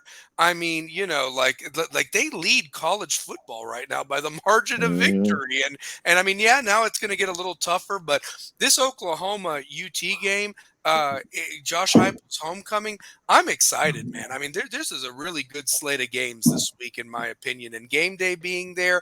But can I tell you this? I think Tennessee wins by 2 touchdowns. I am that all in with Tennessee right now. I think they win by 2 touchdowns and really make a statement. And I'll tell you this, Georgia can be beat. They should have lost to Kentucky. And I can't believe Kentucky. Oh my God. And real quick, here's this. My loser of the week is Mark Stoops. You have them by the balls at home on the 50-yard line, and 4th and 8, you punt it with the thought that you might get the ball back. With what, 5 seconds? And that's exactly what happened. You go with everything. You do a Josh Dobbs, Juwan James Hail Mary to the end zone. See what Why happens. not? Why not? If you don't have a play to the tight end or a post pattern to pick up the damn 8 yards. I mean, unbelievable. They could not put up points. They couldn't put up points. They couldn't put up points. Yeah. And Georgia's offense had Georgia fans worried, like, if you lose that game with the way that Kentucky lost to South Carolina. Yeah, they got destroyed. They got blown out. Blown out.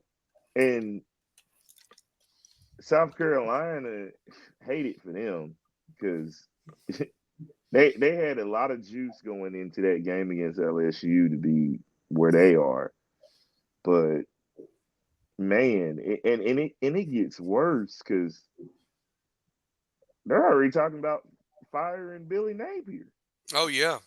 Like it's in the works. I mean, A&M's backup quarterback. It wasn't even the Wigman. It was the backup that ran all over them in the swamp. Man, honestly, there was no fight there. I'm glad to see that happen to Florida because how many times has Florida's backup quarterback come into Neyland or we go up against them? They have a fucking career big. No. And you want to know something, Shane? It's funny that you mentioned that too. And doesn't that piss us off even more that we didn't take care of business down there in the swamp last year? You know what I mean? Like it's like, oh my god, how in the world did that happen? No, that's one of his big wins. Yes, that extended that's him. One of his. That's one of his big wins. Yes, that game. Yes, yeah. That game is one of his big wins. Mm-hmm. That one. Yes. Yes. Oh, and the dude is still there. I thought he was going to be done. I had heard he was going to be done yesterday, but he's still there. They've got an interim president, I think, right now, and that's what's kind of holding things up. But plus, they're getting sued by somebody. There's the investigation because they didn't pay what's his name that money that they promised. Oh yeah, that one freaking recruiter or whatever, he transferred out real quick. Yeah, they're trying to use that two-pair as leverage because if they find him guilty that he tampered with recruiting and stuff like that, they don't have to pay him that $27 million buyout, from what I understand. So that's what it's all about, because then they won't have any money on the table to pay somebody good. Like, I mean, I look at some of these games. I mean, it's incredible, honestly. So, you know, I mean, I'm just glad Heupel's at Tennessee. I hope he stays at Tennessee. And you know, I do too. Because God knows Tennessee went through their. They just raised ticket prices again today or yesterday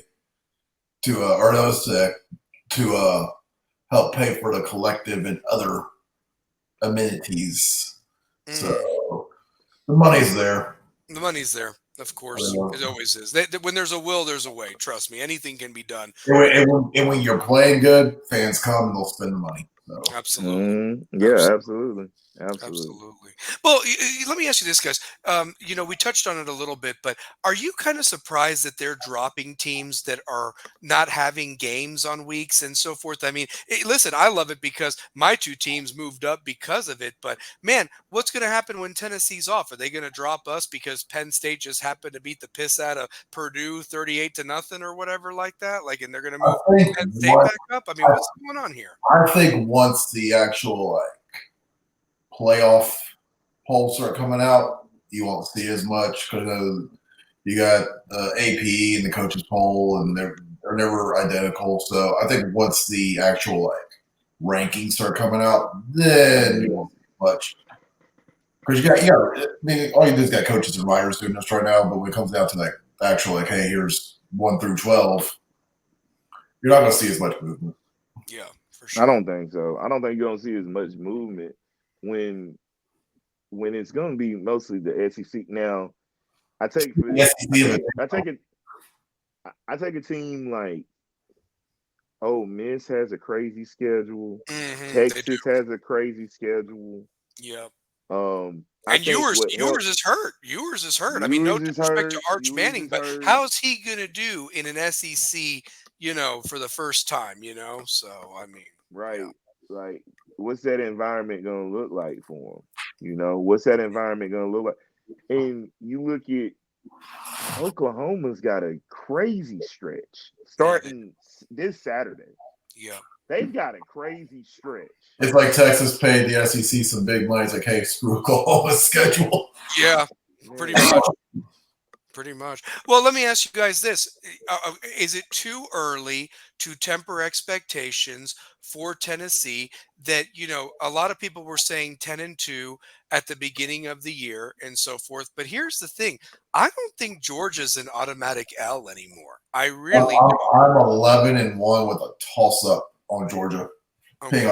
So we agree on that. We agree on that it's 11-1. I mean, I think they could be 11-1. The floor is 10-2. The ceiling is 11-1. No doubt. Like at the beginning of the year, I said the ceiling was 10. I don't know if you can stop. I don't know if they can be stopped on offense. The defense is just as ferocious. I like their defense. And the defense is nasty.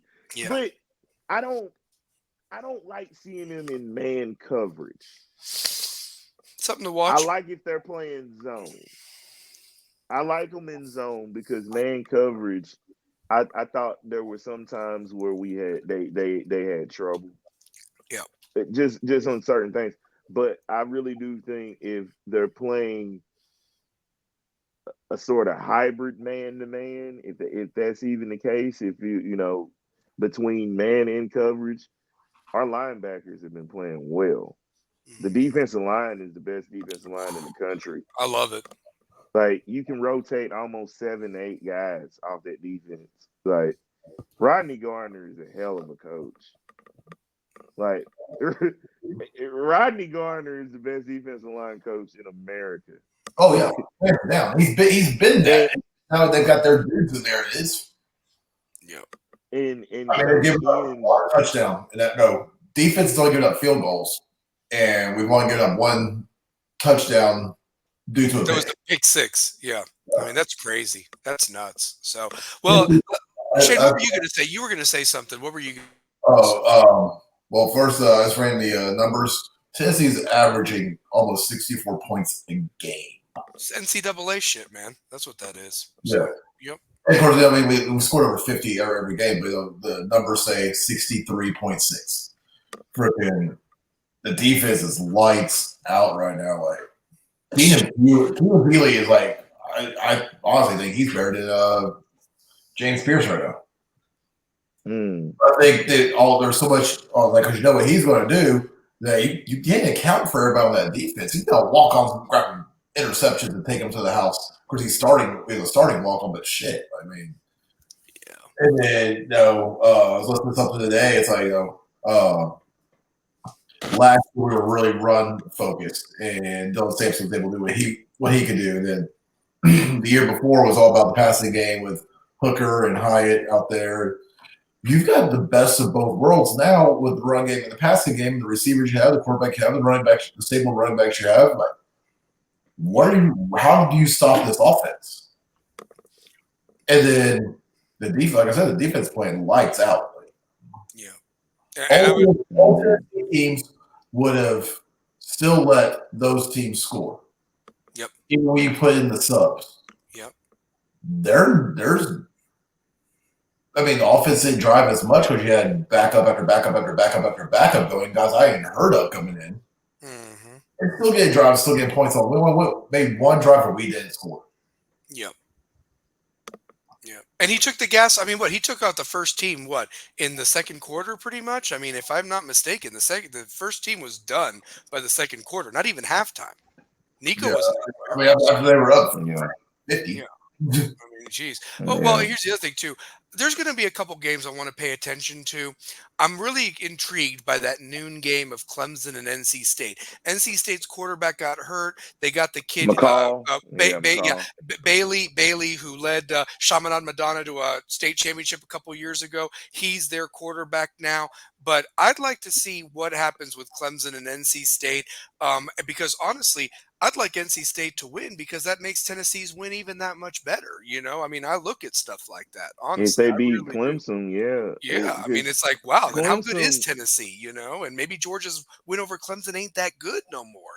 So yeah, Right, because Georgia beat Clemson 34-3. yeah, and it was in the Georgia Dome. It might as well have been a home game for them, It honestly. might as well have been a home game. Yeah, that was a pseudo home. But yet game. we go to Charlotte, which is like a home game for NC State with all those people. Because that's not really like a neutral. No. When they say Charlotte, it's in North Carolina. Technically, it's closer to Raleigh to Charlotte than it is from Knoxville to no. Is it? It wouldn't it be? Yeah, Raleigh to Charlotte's is only like 2 hours or whatever. It's 4.5 hours or 5 hours, 4 hours from here to Charlotte. So yeah, yeah, 4 or 5 to get to Charlotte because he hitting going through Asheville. Yeah, exactly. Yeah. So I'm just saying, like, the most neutral game would be like when Tennessee played Virginia Tech. Bristol is literally the neutral spot between the two teams. You know what I mean? Yeah, that's neutral. So that's Bristol, neutral, Virginia Tech. That's neutral. That was neutral. So, or like if like the Gators in Miami play in Orlando, that's neutral. You know what I mean? Type of a thing. Yeah. So midway, yeah. Yeah, if it's in Orlando, like what the Citrus Bowl, playing at the Citrus Bowl. Yep, yeah, because that's where they played a couple years ago in that game. So yeah, but I don't know.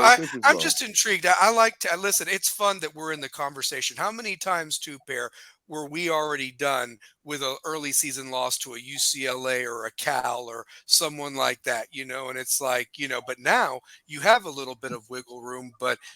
The hell with the wiggle room. Let's get that damn playoff spot and see what we can do. And if you're SEC champion, you get a bye, like at the beginning of it. I'm curious how this works this year because the SEC is so loaded with top teams. Yeah. Who do you just for the championship? Like, is that why Tennessee is literally just? I think there's the conference champ gets 4. I think the conference gets 4 right now. Mm-hmm. Who would be your 4? Who would be your 4 right now? Two-Pair with put it to pen to paper right now. Who's your 4? If I give you 4, it's gonna be Georgia, Alabama, Tennessee, Missouri. Wow. I like it. I mean, yeah. Look at how they perform. Look at what can be done on both sides of the ball. Look at the dynamic of players. Missouri, Cook, Burden. You know what you get with those guys. Look at what you get with Alabama. Milroe. He's the guy there. And I'm gonna say this. Texas could be the 5. Mm-hmm. Depends on how yours gets back. I think you can switch Texas. I think you can switch Missouri for Texas. Mm-hmm. Yeah. But if it's those 4, I think it could be those 4. But if they get 5, I think it's Texas, Alabama, Georgia, Tennessee, Missouri. Yep. Yeah, I can see that. Yeah. I can see it being a Final Four. What do you think, Shane? I mean, here's the thing. I mean, if you're 4 conference champions, I'm just going to throw 4 names out there. Let's say Georgia wins the SEC. They got an automatic bid. You got Ohio State, Big Ten. Let's say Miami wins the ACC and Kansas State wins the Big 12. There's no denying, in my opinion, no disrespect to Ohio State, Miami, and Kansas State, but there's a very good shot you would have 4 SEC teams in that Final Four going into that January 9th, January 10th Yeah, game. you would. Yeah. I would go Texas wins the SEC. Okay. Georgia, Tennessee, Mm-hmm. Ole Miss. Wow. Mm. Yeah. Well, they'll definitely put for sale signs into I, Warren Lawn if and, that. I think Alabama's going to fall off. I don't think the way they're playing does not impress me. The stadium's on now. It's not the same there. I mean, they're winning their games, but man, those games they're not blowing them out like it used to. Like the scores that we're putting up is what Alabama's already been doing. Yeah. Georgia's got to clean it up. I almost think the national championship or the SEC championship would be Tennessee and Texas. That'd be amazing. That would be so much fun in Atlanta. That would be dope. Texas, That would be Atlanta. dope. In Atlanta, I mean, and then you got the Mannings involved with that. Like, I mean, there's so many storylines with that. Then you go back to what my Final Four is. You got Cooper Manning's son, Arch at Texas. Mm-hmm. You got Eli at Ole Miss. You got Peyton with Tennessee. This return Yeah. I mean, it's going to be the playoffs. Going to be the SEC Invitational. Somebody dethrones the entire thing. I really do. I don't think there's a team in the Big Ten. Oh God, no! I just don't. I don't think there's a team in the Big Ten that can compete with what's going on. Like, man, Miami is a very good football team. They are. We're going to learn more about them next week or this week against South Florida. We're going to learn about them. So, but yeah. This is the U. Mm-hmm. Like that's what it. You kind of get that feeling when you're watching it, and you're looking at that defense. That defense is nasty. Like you gotta love the speed you see at cornerback, the speed you see at linebacker. Like that Miami of the teams coming into the season that has impressed me the most. It's got to be them. Yeah, well, and Mario's never been known as a game day coach. He's been a good recruiter, and the recruits are there, and it took him 3 years. So, like I said, they're going to show what they're all about against South Florida in Tampa this week. And then they've got a tough game on the road in Cal across the country. Like, it's just like that jet lag thing you hear about and so forth. So, but we're going to learn more about Miami. But history shows. Yes. Yeah. History shows that when the Canes invade Berkeley, it is a Jesse Armstead celebration. Randall Thrill Hill. Do you remember the videotapes of it? Like, that was a show. Yes, it was. At Berkeley. And there's some guys on that team that are kind of doing that stuff, the celebrations afterwards, and I'm like, I like it. It's good for football, man. You got to have a villain, and they're a great villain. They've always been a great villain, so that's the thing. So I mean, here's the other thing too. You talk about a couple of disappointing teams this year, in my opinion. I thought more would be coming from Colorado, to be honest with you, and so forth. And they did well against Colorado State, but they're going to have a tough season this year if they don't protect Shador. I'm telling you. You know what? I like the way they played against Colorado State. Oh, they did play well. They needed that. They have to establish the run, Dion. It is imperative. It is imperative. Coach Prime. Yep. Man, love you. You are my favorite everything. They got to run the ball better. They do. They have to run the ball better. Now, I will say this. The offensive line, they took to heart what the nation was saying about them. And effort, baby. Effort. Yep. Effort. And it's about protecting the investment. Like, as far as this offensive line goes, that quarterback has got to look like the money that is on his wrist, the money is with his arm, and the money that is in the parking lot. That guy's got to stay upright because he's one of the more dynamic passers when he has time to throw. When he has time to throw, he looks like a pro. He looks like a pro.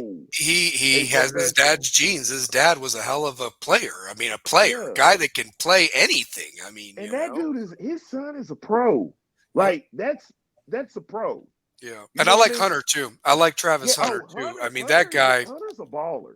playing all game long. Come on, I mean, shoot. So Shane, Yeah. the man can play 5 years at cornerback. Stallion, the man can play 5 years at wide receiver. He can have 2 NFL careers. he could, he Yep. could, and right now he's 4th on the Heisman Trophy list because of the plays he's making all the The way around. all-purpose and everything. yards. Yeah, the all-purpose. I mean, realistically, he's doing more things than Charles Woodson did at Michigan. Not trying to hate. I'm just saying he's doing more things because there were more players on that Michigan team, and he's Right. amazing. He's So, amazing. So, yeah. and I'm glad you said that. And that's no knock to Chuck. I think what I'm saying, Yeah, Chuck Woodson, was a hell of a player. Yeah. because if we even say it, hell, Champ Bailey did the same thing in Georgia. Champ Bailey was amazing. So yeah. Right. So, and when we're talking about that, but when you see what Travis is playing the wide receiver and the cornerback spot for a team that's not deeply talented. It's a lot of transfers. You got like 40 some odd dudes. Yeah. And It's hard. no That's that continuity. camaraderie. There's no culture. There's no continuity. There's no culture. Exactly. It's not. It takes time to build that. Yes, it does. But when there's a person that can do it, that is that charismatic, it's got to be Coach Prime. Like I mean, who else would you put in position like that at a university like that? I go with that guy. That guy, no, I believe that guy that coached in Texas. I believe that guy that's training men. I believe that guy right there named Deion Sanders, Coach Prime. I do. Yeah. And I just think for them to have a successful season, the offensive line has to protect their investment. They don't protect their investment, they're not making any type of bowl game, because that guy that's throwing to the other guy, them dudes are playing on Sunday next year. That's right. This is true. Like, enjoy this now. Embrace this now. That offensive line, you have to play like championship football every game. Mm-hmm. And their season's still in front of them too, because they could tell technically 12. I mean, so yeah, they could. Yeah, so. with everything that's going down, and you got to put your defense in favorable positions. Mm-hmm. It's kind of like what we harp on with Wes. Wes, you can't put your defense in unfavorable positions. Exactly. Yep, So. got to control the clock and go from there. The only thing I wanted to bring up about the NFL, by the way, this past week was just the fact. I mean, my God, like, first off, last night, what were the Eagles thinking? They had the Falcons beat, and then they do that stupidity. I mean, what happened there, of all things? I mean, is what I'm trying to figure out. I'm still trying to figure out that game. Like, Saints are for real.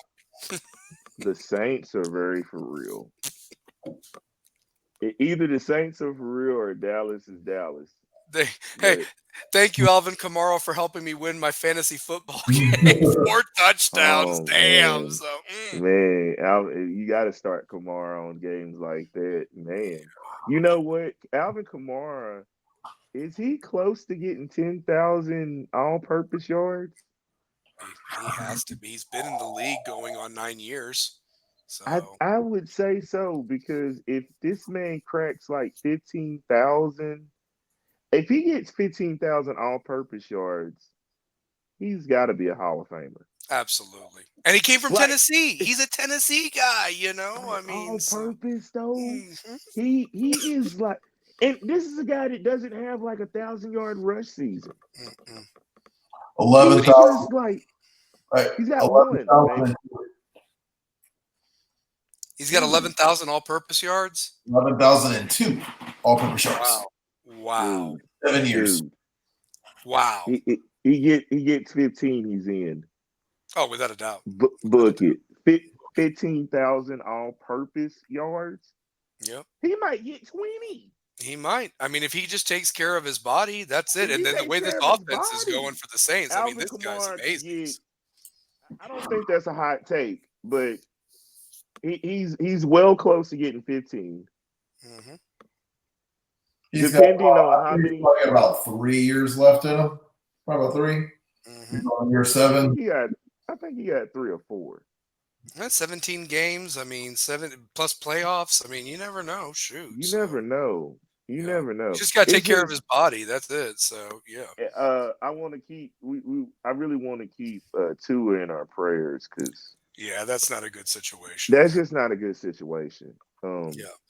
Yeah. It's not a good situation. The way, just the way the hit was, and Yeah. And then his arm kind of grangled or something. I mean, oh my God, dude. yeah. It's just Yeah, like no, you got to keep him in our prayers, and you know, there's a lot of big time players right now on injured reserve. Christian McCaffrey. I mean, you know, Cooper we haven't even Cup, Cooper Cup is now. Puka I Nakua, yeah, too, yeah. Christian Um, McCaffrey. Brown might be put on there for the Eagles because he's kind of injured Yeah, right now. So there's some big time it's a bunch of playmakers. guys. Yeah, there are. All the So playmakers are getting hurt. Like, you know what I'm saying? yeah. The situation out in LA is getting decimated. Yeah, Pacheco's on injured reserve now for Pacheco, the yeah, Chiefs. Yep, Pacheco. Pacheco. I'll tell you this, dude. What about? Oh God, I had to talk about them real quick. The Ravens have been the most disappointing team so far. I know it's early, but to be 0-2, are you Against kidding me? two AFC West teams. Yes, Two yes. AFC West. They're Guy 0-2 teams that are against probably AFC going to be West. in your and one of them wasn't even good. Like, I mean, no The disrespect to Raiders. Vegas, the Raiders. Oh my The God. Raiders. Yes. You let the Raiders.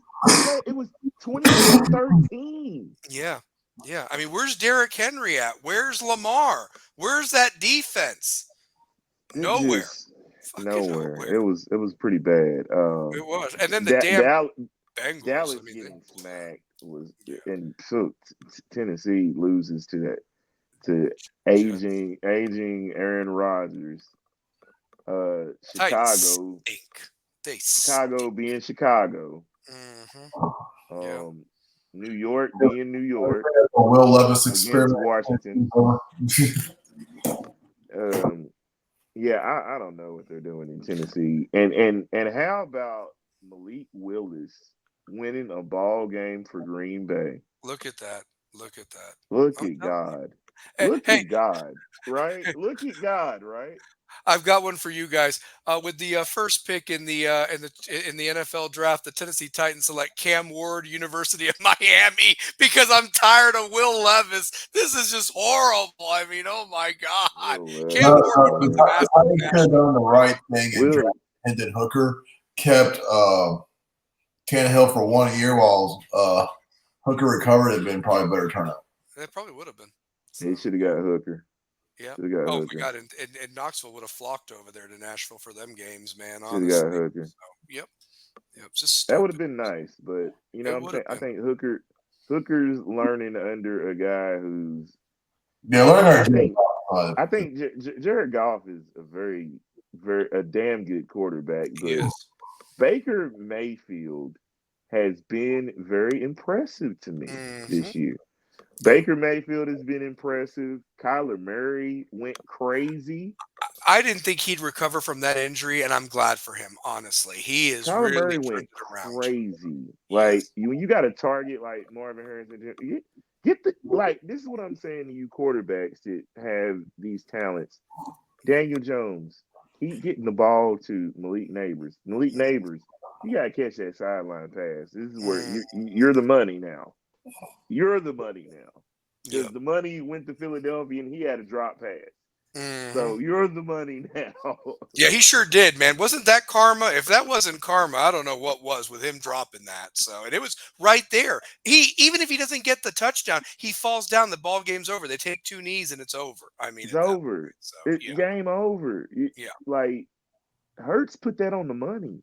yeah, he did. And you can't blame It it on wasn't Hurts. You It wasn't a can't blame it bad on his. pass. No, you can't. So, yeah. But I know it's getting late, guys. I got to be for 5 hours. All right, so let's do this real quick. Shane, give us the 5 best high school area games, including West and Central being our last pick, and we'll end the show with that. So it's been a great show, guys. Great So show. much to talk about. So much to talk about. Had a great guest in Nathan Cottrell. Can't wait to see the OGs.